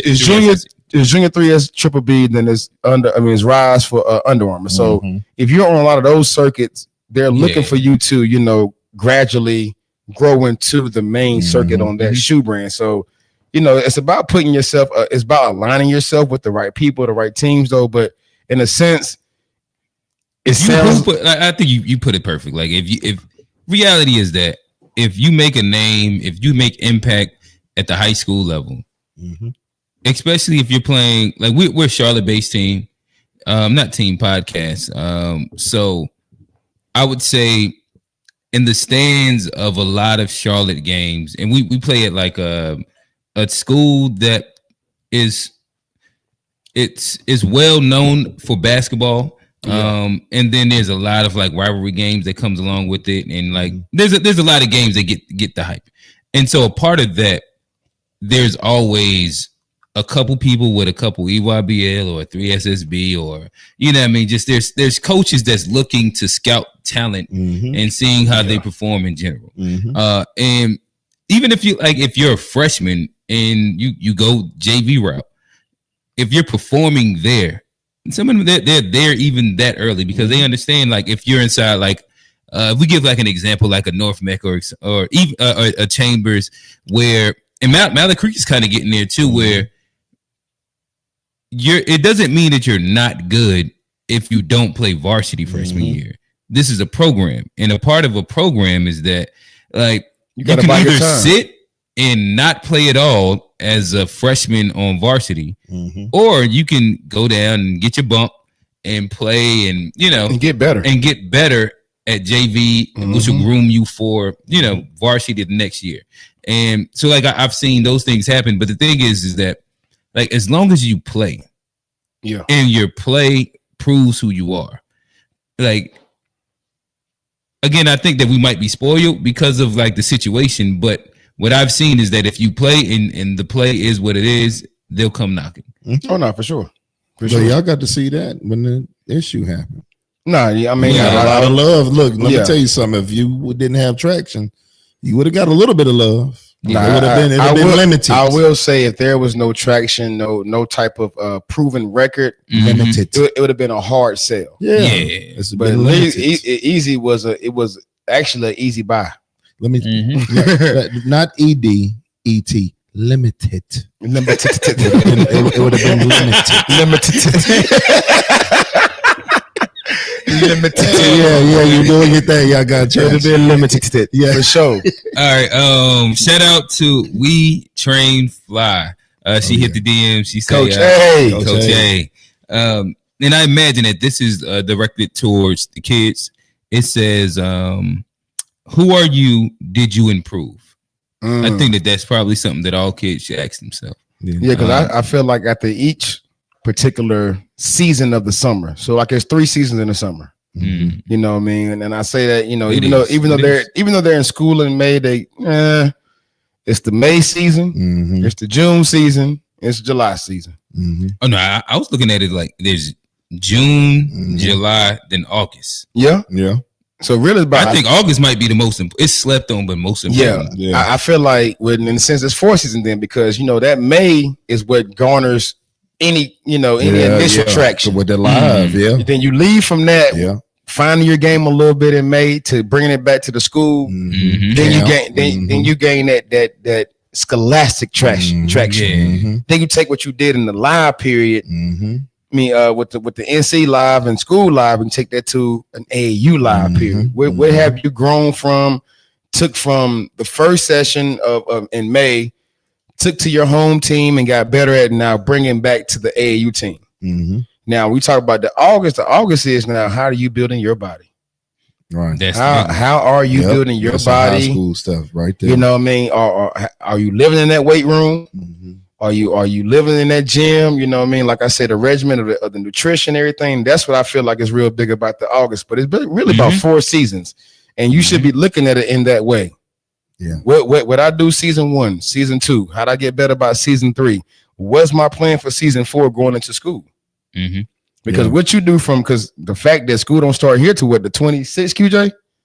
It's 25th, 26th, something like that. So you're talking about school literally started at the end of August. So you got mostly all August to figure out what you're going to do. Oh, and we getting some football. I can't wait. Oh, you're going to get football early. Oh, can't wait. Hey, but speaking on that body stuff, kids, that is very important, because just seeing that 3SSB side, those guards look like miniature linebackers. Like you seen a lot of cuts, a lot of biceps. Like these guys was filled out. Shout out to Kevin Savage, man. Game Elite. I think, man, he looked good. I seen that kid make a full court bounce pass, thread the needle for a layup. He got it out the rim and just And that's strength. He on his that ain't ball. Yeah, bro. That's strength. Okay. That's weight room. Yeah. You can't make that pass. He one of them kids who's been around the circuit for a while. Now, Bless put out a post today, and it showed. I want to say. I forgot. I want to say. Before. Yeah, I want to say the Houston or someone, but it was basically a team of the new college team, the new 22, 24-year-olds versus. And you talking about all like you kind of lose what you're saying. All of them like they play the running back, cornerback, outside linebacker, like Sion James. You know, all like Sion James. Like, are you ready to play against this coming out of high school at 18? You know what I mean? So you have to really be a special kid. Like if you look at everyone outside the top 100 going to school as a freshman, how many of those guys? And that's what I was asking my son. I was like, "Yo, do you keep up with the colleges and who's playing and how much they're playing when they leave the city?" He said, "Somewhere." I said, "You know, you might want to look into that because it's actually a statistic of how many actually true freshmen are playing versus sitting, redshirting, or you know what I mean? Because you're talking about the college has the age in college has increased by 4 years over the last 6 years. Yeah. Let me ask you this. This is a quick tangential one. Yeah. Would you say a kid should redshirt freshman or go JUCO? I mean, if you're in D1, it's you know what, and technically it's basically the same thing. No, I get it, but one year like there's one where you're gonna play. If I had, but then there's one that you already are like you kind of are within a program. I'm about to say if you're already within that program, I'm saying redshirting is better because to leave a program just to go JUCO to play. I mean, and we're going to speak on the high end of hypotheticals. You know, let's say you're in a Power 5, and I'll say, and we're going to go lower level of the team in the Power 5. So we're going to say ACC. Let's go a Pittsburgh. You know, Pitt. You know what I mean? Nothing against Pitt. I send my son there right now. Nothing against Pitt, but we're saying they're at the lower end of ACC. I'm still redshirting my kid at Pitt versus sending them to JUCO. You know what I mean? That's one thing. If you're outside trying to get into D1, then okay, JUCO is maybe the route. But if you're already in a situation at a school, you're signed, man, you better take that redshirt year, take that money, take all the training you get, live in that gym, get familiar with your coaching staff, let them see your work ethic. So now when you come into that next year, even the incoming transfers or freshmen got to outduel you. You know what I mean? Like I'm here. I've been here. They've seen me work for the last 365. I got somewhere that I want to take us really quickly. I know you on the time limit, so we're gonna try and speed through a little bit. But one, shout out to the chat. It looked like one of our guys hopped in there. If I'm not mistaken, I think Exotic Frenchies is our guy, Devontae, DJ down there in shout out Devontae in Georgia right now doing his thing for CP3. Wish those boys good luck. I guess somebody did throw this in there before we get there. They asked us about Peach Jam and girls Nike Nationals. I don't know. Do y'all have any favorites? I know Ed, he said on this couch he got his first loss. Lost, but it's a rivalry loss. I was about to say that's always takeover. It's a rivalry loss. You lost the big bro. You lost the big bro. You know what I mean? Like coming into the Nike thing, we were kind of like, you know, Takeover's little brother. You know what I mean? So you lost the big bro, but at the same time, I got you.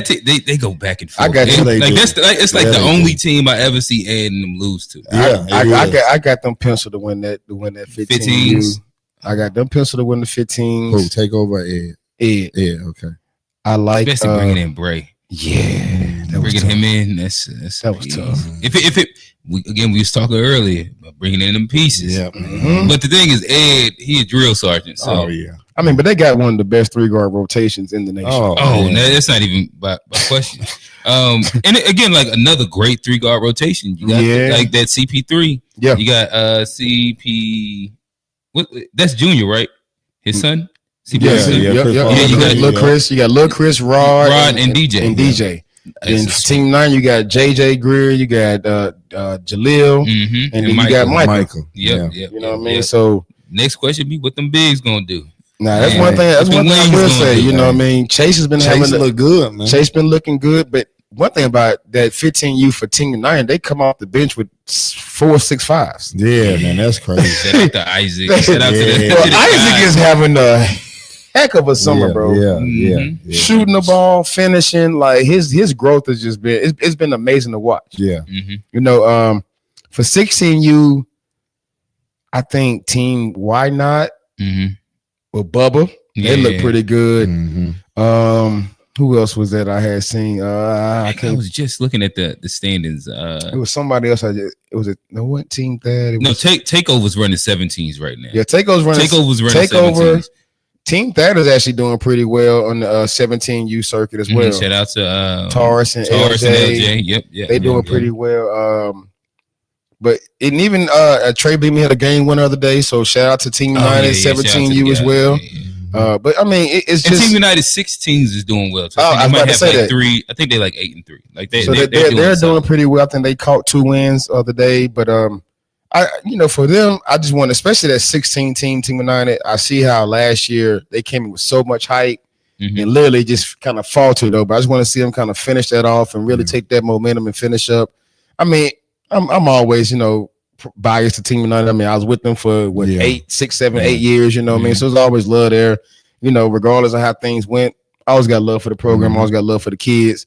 But I want to see how they kind of matriculate that 15 and 16U team, but looking like CP3 might be a thing in that 17U. Yeah. Oh, well, they looking between them takeover. The issue is that they had that rough. I forget where they went. I think it was session 2. They had a bad session. No, it was the third one. Session 3. Session 3. Session 3. They dropped they went like 1-3. Yeah. But they was undefeated prior to that. Yeah, they was undefeated. But it seemed like somebody figured out the chink, and then everybody kind of was like, those niggas bleed. Yeah. Yeah. But and that's what you figure out about anybody. I think that's what Night Riders never felt. When I'm talking about Night Riders, the Boozer twins and all them, they never felt that from May Hoops 8th grade all the way through Peach Jam. Or high school. It's like nobody never made them bleed. Right. Nobody looked at them like, oh, they bleed like we do. No, they never let you feel that way. They put that BTA, like they say, that BTA. Listen, that's one of my new favorite things that's happening. Oh yeah, like them bringing the belt out. Oh yeah, them whooping the mascot. Oh yeah. Nah, Deontay when he hit the floor, hit the full black flip. I couldn't even be mad at bro. Like whatever you got going, bro. I don't even know what y'all did, but that was dope. That was dope. Now you see, they had in Disney. It's third or is it 3rd grade, 5th grade, 8th grade, and you start seeing the BTA chants out there. They had the AAU Nationals down there last weekend. I missed that. Yeah, the AAU Nationals. I was down to I was watching a lot of them games, man, because it was funny. Frazier had his son down there. He was down there. Yeah. And then shout out to Frazier because he's been coaching high school, but he's finally seeing what it's like to be an AAU dad. Yeah, and I was like, great for him. Who you playing with? He played with Team United. Okay. So I was like, hey. That's Ed team too, ain't it? Yeah, but Ed didn't coach because he was down at Peach and everything. Okay. But who did have coaching? Fred? Day. Oh, okay. Yeah, had Day coaching. But Frazier was going through his dad moment. I was like, yeah. Welcome to the club, my boy. Yeah. I said, welcome, my brother. Because he's been oblivious to being an AAU dad. Now it's like, not being a basketball parent in itself is his own thing. And now you get to see. We had some of the funniest talks. He was like, man, I said, I was waiting for you to say, I've been sitting in the stands chilling, coach. And he said nothing, whoop-de-whoop-de-whoop.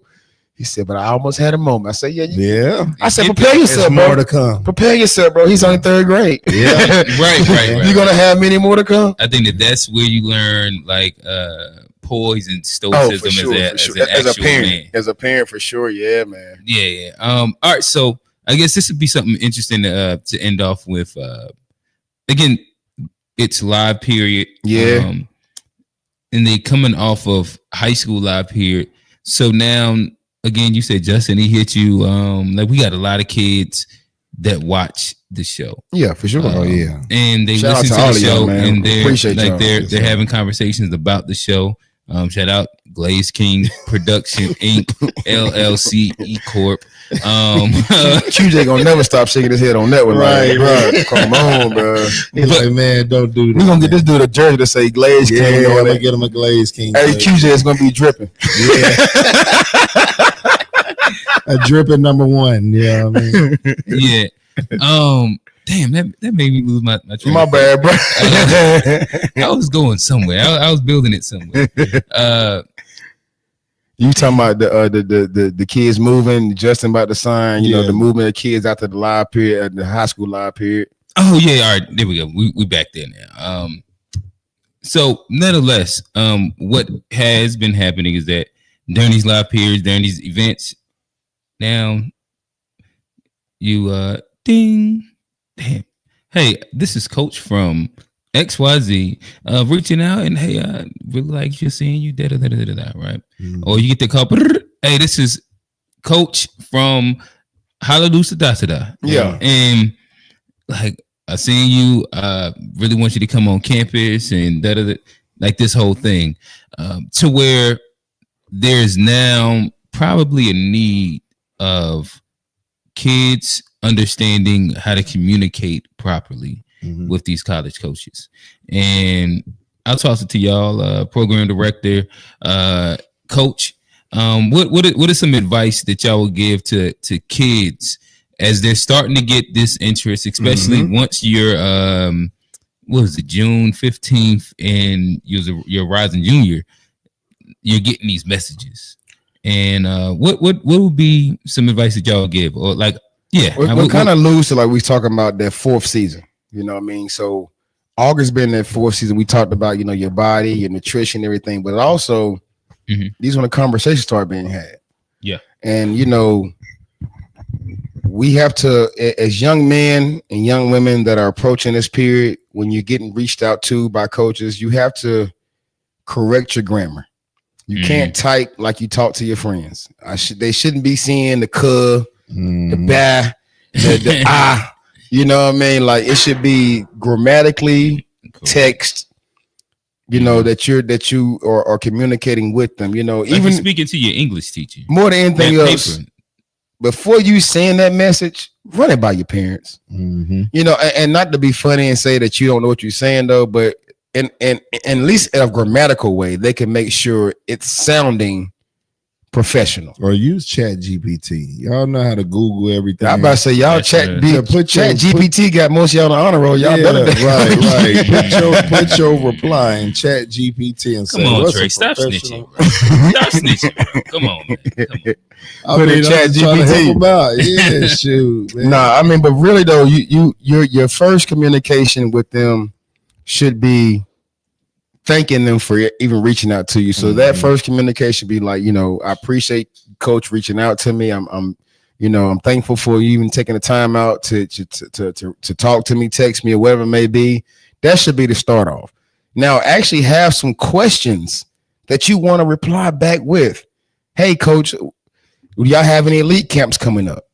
What do y'all, if you're not familiar with that school, it's okay to ask the coach, hey, so Coach, what division or what conference do you guys play in? You know, so I can learn more about the program, more about the school. You know, sell yourself in a sense that you're letting them know that you're interested and you want to learn more about it. Even if that's not going to be the school you go to, it's practice. It's practice because if you're starting off with 1 now and 2 now, you're going to get 10 later. Yeah. If you keep matriculating the right way. So, you know, use it as practice to continue to build yourself up, build your communication up. Know how to, like I say, have questions written down. Even if there's just 5 questions you want to ask every coach, just have them things written down so where when you get that text message, you can reference that. Okay, hold on. Okay, I got my book right there. I don't know the coach's name. So, hey, coach, what's the head coach's name? Because a lot of times you're going to be approached by the assistant coach. Yeah, hey, what's the head coach's name? How long have y'all been at that school? You know, tell me something about the program. You know, tell me what programs you offer academically there. You know what I mean? Like really intrigue the coaches into you understanding what's going on and you being more bought into what they're trying to sell to you. You might not buy it, but you want to be as involved and as engaged as possible because you might not get no more. You may get more, you may not though, but you got to cherish every opportunity like it's your last. That's it right there. Yeah.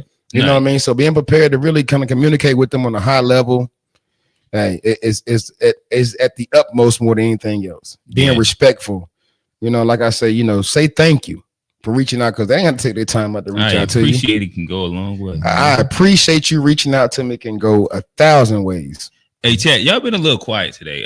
So I'm about to throw it to Trey, but before we end off, make sure that y'all throw any questions that you might have, and we'll see if something sparks our ear. Toss into the chat. We got enough of y'all in there. Toss, comment any questions that you might want us to answer as we start wrapping it up. Trey, program director, you bump shoulders with a lot of different coaches, assistant coaches. You out here in the circuit. When they're reaching out to the kids,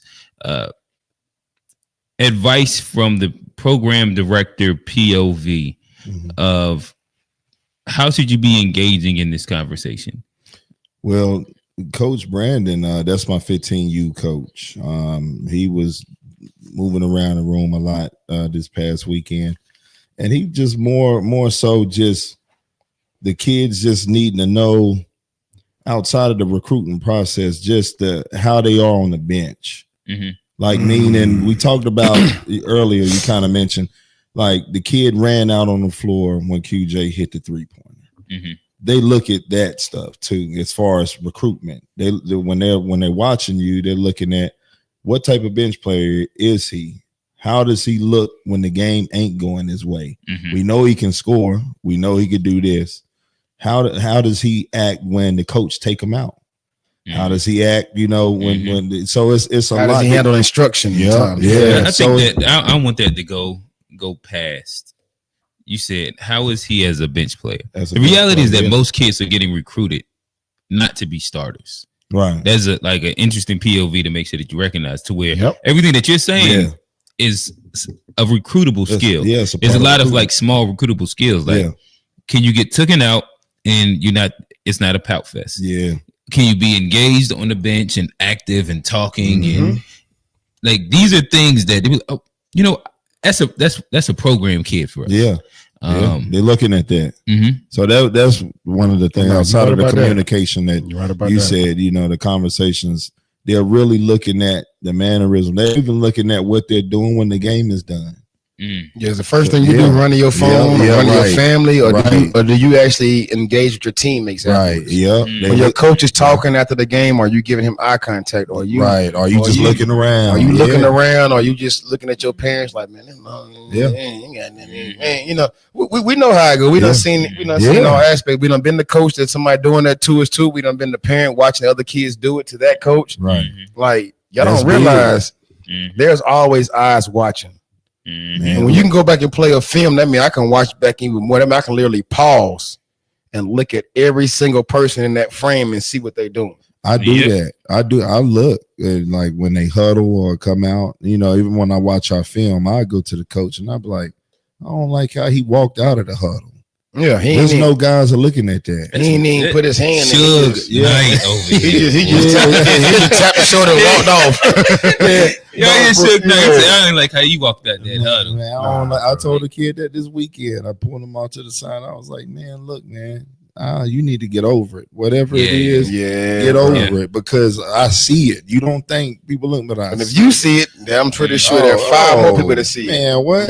Yeah. So then, as coaches, we know like when a kid has received information that doesn't sit well with. We know that.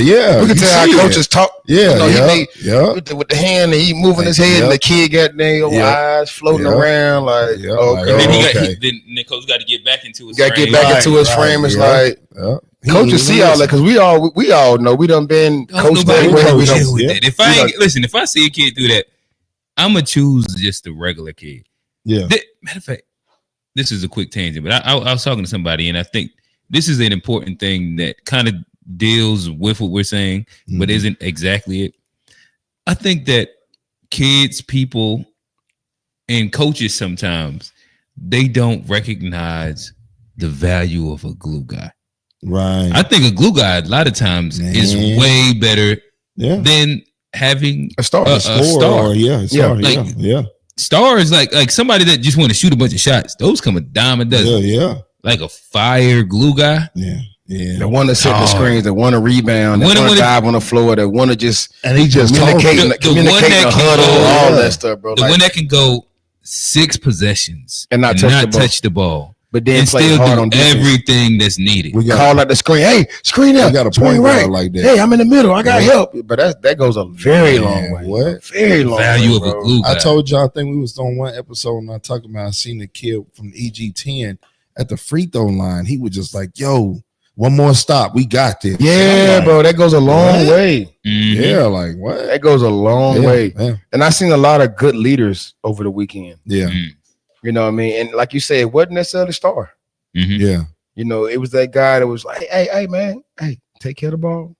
I remember I'm watching Up With Stars, one of their many teams, 17U play. Kid that caught a dime. Well, you were sitting there, you may have just walked up because they were about to play afterwards. Mm-hmm. Kid threw him a dime. He missed it for a dunk. Kid put his head out.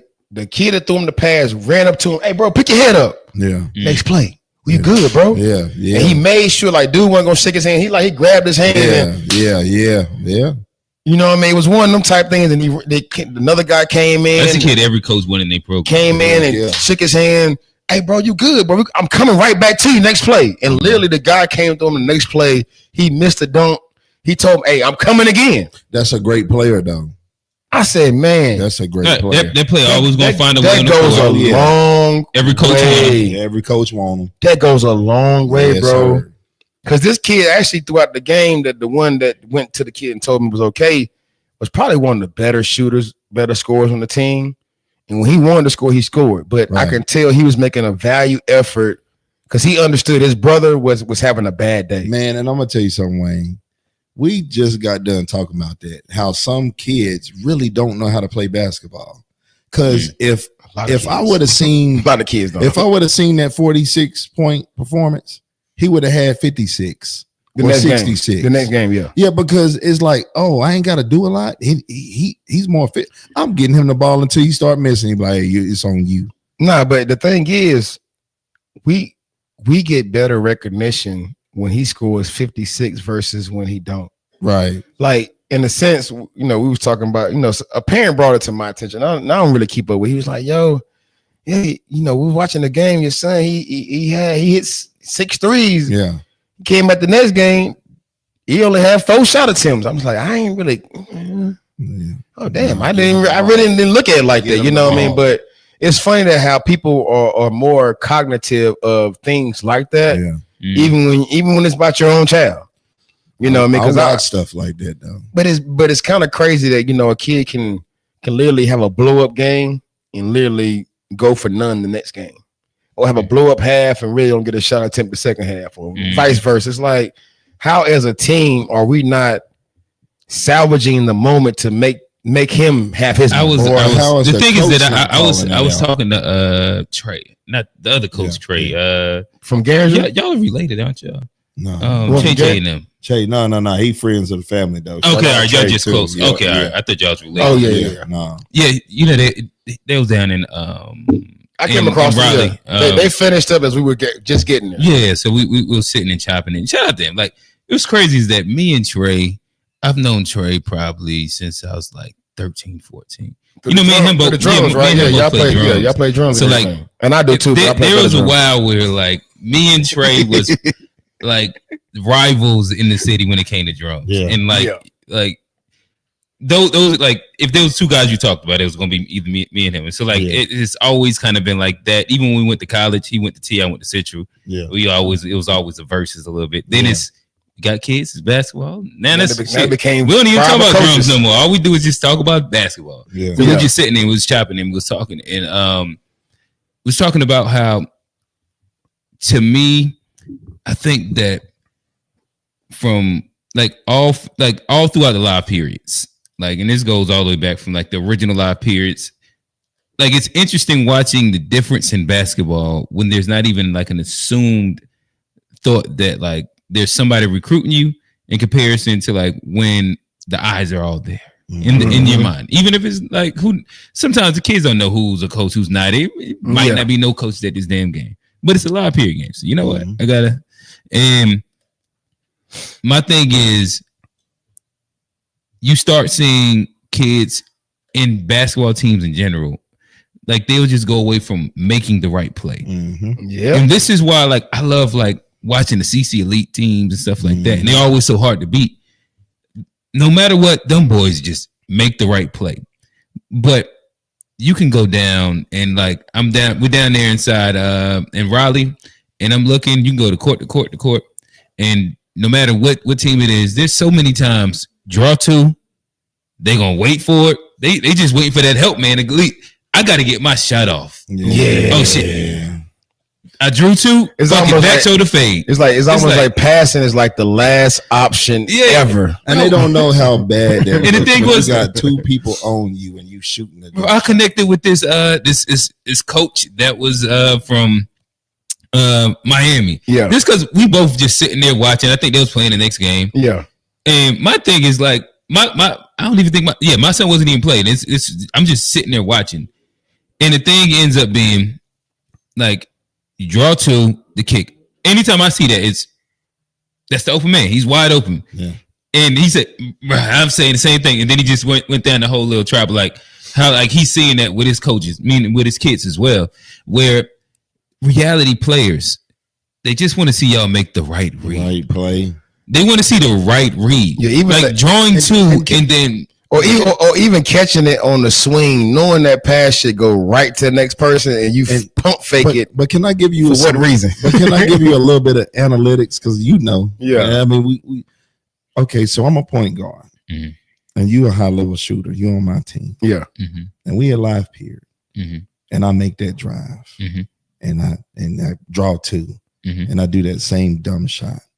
Now that coach in his mind, and this is why he's not gonna get you guard, and this is why we telling you to make the right play, is because when they start looking at analytics, Wayne is a 43% 3-point shooter, right? My percentage of the pull up is nowhere near close to what he does, right? But what about when you do make this that play, right? But Trey, what about like when you draw 2 and then you do this? Yeah. What's your position? But look, how many times you see that one right there? I've seen it, but look, check this out. They're when they do their analytics, it's like that is a terrible decision. It's the worst. Because he shoots at a high clip. Yeah. That's where we want the ball to go. And then more than that, like, not even more than that, like it's just a wrong play.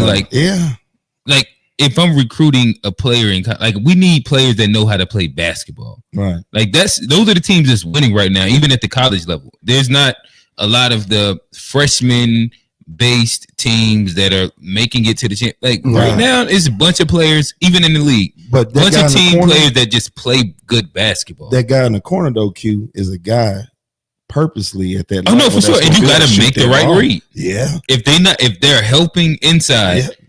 Kick it. He's a 40% shooter, but the thing is, even if he's a 35% shooter, kick it. The read is swing it. Yes, I don't know. For some reason, some of these, and I'm speaking from an outside looking in at the way it looks. I'm not saying it is what it is though, but it feels like a lot of times when we watch these games that kids are competing with each other on the same team. Well, that was the next thing, and it's like next thing that I said. Like I don't want. Okay, Burke can get off, but I don't want to get off too much. Yeah. I still got to get off like that. I don't want to get him too often now. I'm the guy. In that part, it's like I hate and I don't know if it's a subconscious, indirect thing that happens with that though, but you see it a lot, and it's like, damn, why? But because the more all of y'all guys eat, the more that you're gonna eat individually. The more you eat as a team, the more y'all can eat individually. Like you get more looks the longer you play versus the shorter time you play and everybody getting off. And the easier your shots come. Well, that's the biggest part.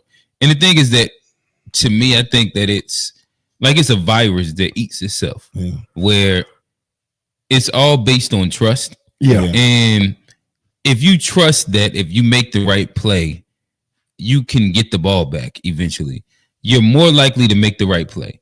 Yeah. But if you don't make that right play, and then the next person is going to think like, well, damn, he didn't make the right play. I can make the right play. I know it. And this goes back to what you were saying. Oh, damn, I didn't know you had that skip pass. You said that last episode, right? Well, at school, that it probably was the fact that, hey, if you ain't make that right play, short leash. You coming off. So he know how to make the right play. Yeah. but AAU wise, sometimes it's running gun, get it up. Man, I was a leading scorer. So it's like I might not, I can make the right play, but if I swing it out here, I might not get it back. Mm-hmm. And next time that I'm open, they might not swing it to me. So you know what? Fuck it. I got the ball in my hand. I got to get that up. Hey, guess what? And it's a such thing as basketball karma and basketball energy. I talk about the basketball guys. And I'm gonna tell you something. On possessions. 2 years ago, I coached this kid, and we was in practice, and we was doing drive and kick and stuff. And we was going over in the drills, and he was passing it, but I could see he didn't want to pass it. And no, for real. And I could see it. Like even in the drill, it was like his mannerism. And the players kept missing it. I said, man, you ain't a good point guard. So I got the ball and I started doing the drill. You're not setting this kids up for success. And look, I started doing the drill and I'm kicking it and they hitting. And I said, your energy bad. You don't want to give it to them. I want to give it to them. I want to see them make it. Yeah. Your basketball energy bad. They missing. I have 12 assists a game, but you don't want to give it up.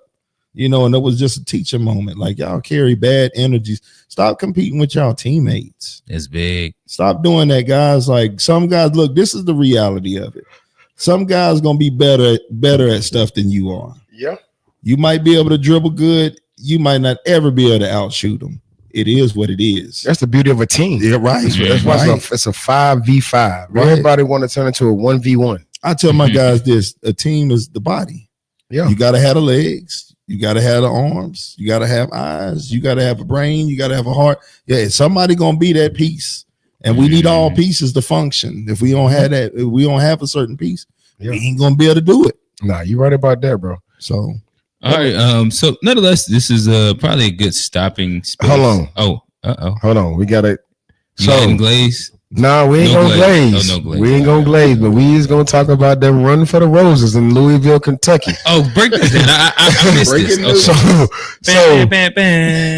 I will say now, Run for the Roses is one of the most well-ran events on the female side. Period. And what circuit is this? So it's not even a circuit. So actually, within the Run for the Roses, they had Adidas versus Nike. Ooh. They had you had an Under Armour versus Adidas. So they're bringing them all in. Everybody comes in. Now, mind you, it was a Nike session there along with everything else going on. Okay. So it was a Nike session 3 there and in Las Vegas.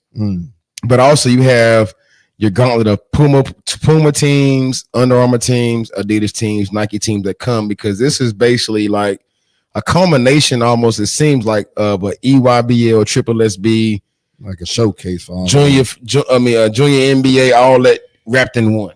Okay. So you got the babies, middle school up to the high school. So you got middle school girls from different. I mean, like I said, I think they said it was 2,900 teams. 2,900 teams. That's a lot of money in the building. Oh, I think it was 1,500 college coaches in the building. There are 88 courts total in this facility. You know what I mean? So where is this at? In Louisville, Kentucky. Okay.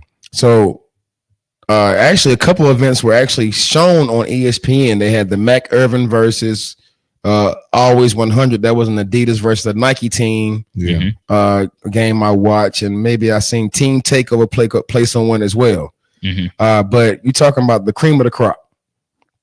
Now I've heard many different stories though, but from my understanding, if you were on Twitter and you type in hashtag Run for Roses, you would definitely see some things happen that we were not expecting in an event like that. So and to my older guys and older ladies that are familiar with the original Kings of Comedy, said entertainer always talks about, like, you know, with black folks, they see 1 or 2 folks running, everybody start running. That's exactly what it looked like. You seen 4 or 5 start running, then 10, 15, then 100. The next thing you seen the whole gym literally just clear out, start running. So I've heard many different reports. I'm not going to allude on any of them because I don't know what's true, what's not. But I will say it made me reach out to my young ladies I had playing in that event to check on their security and make sure they were good. Good to see there were no casualties, anything like that, though. But it definitely was an event that hit Twitter and it ran for about a good 24 hours.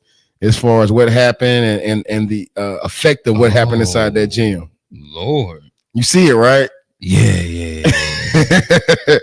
And I mean, not saying. I mean, people was out, but like you literally see people. I just seen somebody face plant trying to get out of there. Bro, it's literally. I seen a few videos. One of a female, she's shooting the free throw. She literally is about to go up. She grabs the ball and takes off and runs with it. Like, oh, they run it, we running too. I seen a referee literally in the middle of a call, about to make a call. Like, oh, we out. Yeah. So I mean, luckily there were no casualties. There was nobody really got hurt through the commotion, everything. Though, glad everyone is out there safe. But yeah, it was definitely. But wasn't it actually a thing that happened? Well, I like I say, I've heard many different stories. They crowned it as an active aggressor. Yeah, it says active aggressor. Now, one of my players did allude to a parent of a team that was unhappy and may have pulled a weapon. Don't know how true that is or how true it's not. You know, the boys came in strapped. Oh no, the police came in with the AR. It was up. They up with like the AR-15s running in formation. It was definitely something that calls for the authorities to definitely take a part in what was going on, though. But, okay, I see what you mean when you say like the whole black people thing, where one run we all run. One run, like you seen. Hold on. Oh, now we out. Like you seen one guy, he was recording on his camera. He literally was about to take off, came back, grabbed his camera. You see him grab the tripod and everything. Like, and then I looked on Twitter. He was like, "Yo, how you get my video?" It was like, "Your video's outside, bro. Like, this thing is outside right now. It's been passed around." But you know, luckily, like I said, everybody was, you know, any females I knew that was there and parents, they were safe. But it definitely wasn't a moment in time that happened. Because I mean, literally, if you follow the thread of Run for the Roses, the lieutenant governor was literally just in there and condoned them and gave them a day. I think it's like June 12th or 13th is now Run for the Roses Day in Louisville. Oh, so like this, just like and this literally minutes, hours afterwards, and then you see the commotion. Damn. Then they figured that whole thing out. Yeah, they ended up finishing up today. They finished up some things today and everything that was closed off yesterday. And I seen a lot of college coaches, you know, kind of putting out there like, don't fall for an AAU coach telling you, no, we got to stay and play. That's the only way the coach is going to see you. Like, no, if you need to leave, you go ahead and leave. We understand the situation. We're going to see you. You know what I mean? Like, so it was good to see some college coaches kind of reiterate like health over wealth more so than stay and play, you know, whatever, for whatever reason, though. But that was definitely an event that happened over the weekend that definitely wanted to bring up and just make sure that everyone was safe and glad, you know, the girls made it home that did go there from Charlotte and different teams and everything like that, though. But yeah. There wasn't any casualties at all? No, not that I know. It was no casualties. I think just somebody that got like a few people may have got trampled on the way out just due to the commotion that was moving at one time. I seen some face plants. You seen a few face plants out there. You know what I mean? So it's crazy when you see people that ain't used to running full speed. Hey, you seen some folks that was like, I ain't ran full speed in 20 years. Yeah, that's when you get like when you ain't ran full speed in 20 years, and your body and you forgot about this whole little thing up here, and you trying to run like that. Yeah, face plant. Yeah, I see one guy grab his daughters like they were footballs and run with them out the gym. Like, yeah, but I also imagine like that is such a as a parent being there, like you like shit. All alarms are blazing. Like, let me make sure I grab everybody, get everybody, and everybody safe. So I am glad to hear that everybody is safe. There's no casualties. Hopefully, whoever the active aggressor was, you know, they figured it out. I hope it wasn't just some parent that was being loud on the sideline. Well, actually, I do hope that that's all it was, because we actually don't want it to have been any guns, anything like that. So hopefully that's all it. It sounded like it was more of an erratic parent that, you know, was unhappy about whatever it may be. You know, we've seen how that go. You know, a parent be the parent. It could be the ref they mad at. Yeah, ref they mad at. It could be the coach they mad at. You know, it could be some other parents. You know, we've seen, you know, social media and lively some things happen that you know, wish wouldn't happen, but glad everyone was safe in the most part, though. But that was definitely something that kind of threw me off, especially being a females event. Nothing against the guys though, but normally you don't see that on the women's basketball side. Normally it's a more of just, basketball activities going on. You rarely hear about those type of, moments though. But yeah, that was definitely something that hit the national social media stage and definitely made you aware of what was going on though. I guess I would say that probably a good what you think you? My phone's using the thing. But generally speaking, I not generally speaking, shout out to everybody in the chat. Shout out to everybody in the chat. Shout out to everybody that listens, consumes the content, everybody that taps us on the shoulder when we out at these events and lets us know that they tapped in, that they watch it. And it's been a fun episode. We've kind of went all around the world a little bit. We did address the big thing from the weekend. If you're any of us, I mean, if you know us as guys, y'all kind of was anticipating this episode a little bit. Oh, I was asked about this. Hey, bro, y'all getting on the chat? Y'all gonna talk about it? I said, hey, we gonna gather our facts. Yeah, more than anything else, because like I say, we don't want to be out here just spewing out anything. One thing we want to be on this podcast is a credible source of information, and not be putting out the fake news and the jargon. We want to make sure everything we say is of validity. So we wanted to make sure we gathered our facts first though. But even I approached Q yesterday and Raleigh. I was like, hey bro, we gotta get on the pod ASAP. Yes, I hit Trey. I said, gotta get on the pod ASAP. When you free, let's go ahead and get this done. Yeah, we got it. Yeah, I knew that it was a conversation, and I think that there's a lot of lessons as parents and as basketball parents, and then as coaches, program directors. That there's so many moving parts of lessons that everybody can take. From scenarios like that, when it comes down to just making sure you put the kids first, and like things are as they should be. And if they're not, how to actually deal with that inside. Because what I will say, like, there wasn't, like, we've been around scenarios where things could have escalated way further than that. And I think that the fact that everybody is inside like the 16Us, when you in the 8U, 7U, 10U, you fresh parents. Oh, you fresh. You ready to like turn it all the way up. Oh yeah, you don't know how to act. Yeah, but luckily everybody was. We vets in this game. Yeah, we vets now, bro. They held their composure very, very well, and I think that was again something great. It was like I said, sometimes the horror stories can turn into like really good, heartfelt, sentimental ones. Yeah, and I think that that's what this was, where all the kids was able to play, and. Yeah, like that's the thing that's most important. Saying all that to say, we've given y'all about a good 2 hours of content, and we appreciate y'all. Make sure that y'all like, comment, subscribe, share, repost the Instagram, the whole thing. I got Trey, aka Glaze King Productions LLC, Inc. E Corp. He trying to get us a Krispy Kreme goddamn don't sponsor shit the way he going right now. he had to step out real quick, but I'm Coach Q. I'm Coach Way Too Nice, baby. Coach Wayne, man, it's good to hear. It's good to speak to y'all today, baby. You got a solo up. Yeah, man. I'm Coach Way Too Nice, Coach Wayne, man. It's good to be back in the building, man. We were kind of waiting to give y'all this episode, man. So it's good to kind of get out here and talk to y'all and give y'all some content, man. Like you say, man, like, subscribe, share.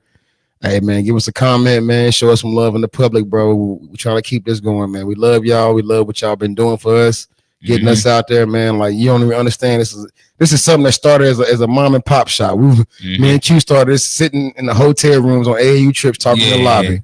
This is a fact. And we brought this to the square, like we say in the podcast. Just want to give y'all as much content, as much information, answer your questions. If we can't answer, we're going to do the research for it, though. But we giving y'all aspects from a program director, dads, high school coaches, AAU coaches, dads of sons that are being recruited and everything. So we're just trying to give y'all as much content, as much information as possible. So, man, make sure y'all just tune in. Like in real time for sure. So just make sure y'all tune in, man. Tap in with us. I mean, hey, I'm all for constructive criticism and everything, man. But we just love the fact that y'all been showing us love and want to continue, man, for sure. There you go. And like that, from coaches to casuals, grassroots to the league, this is Open Gym. We out. Peace. We out, y'all.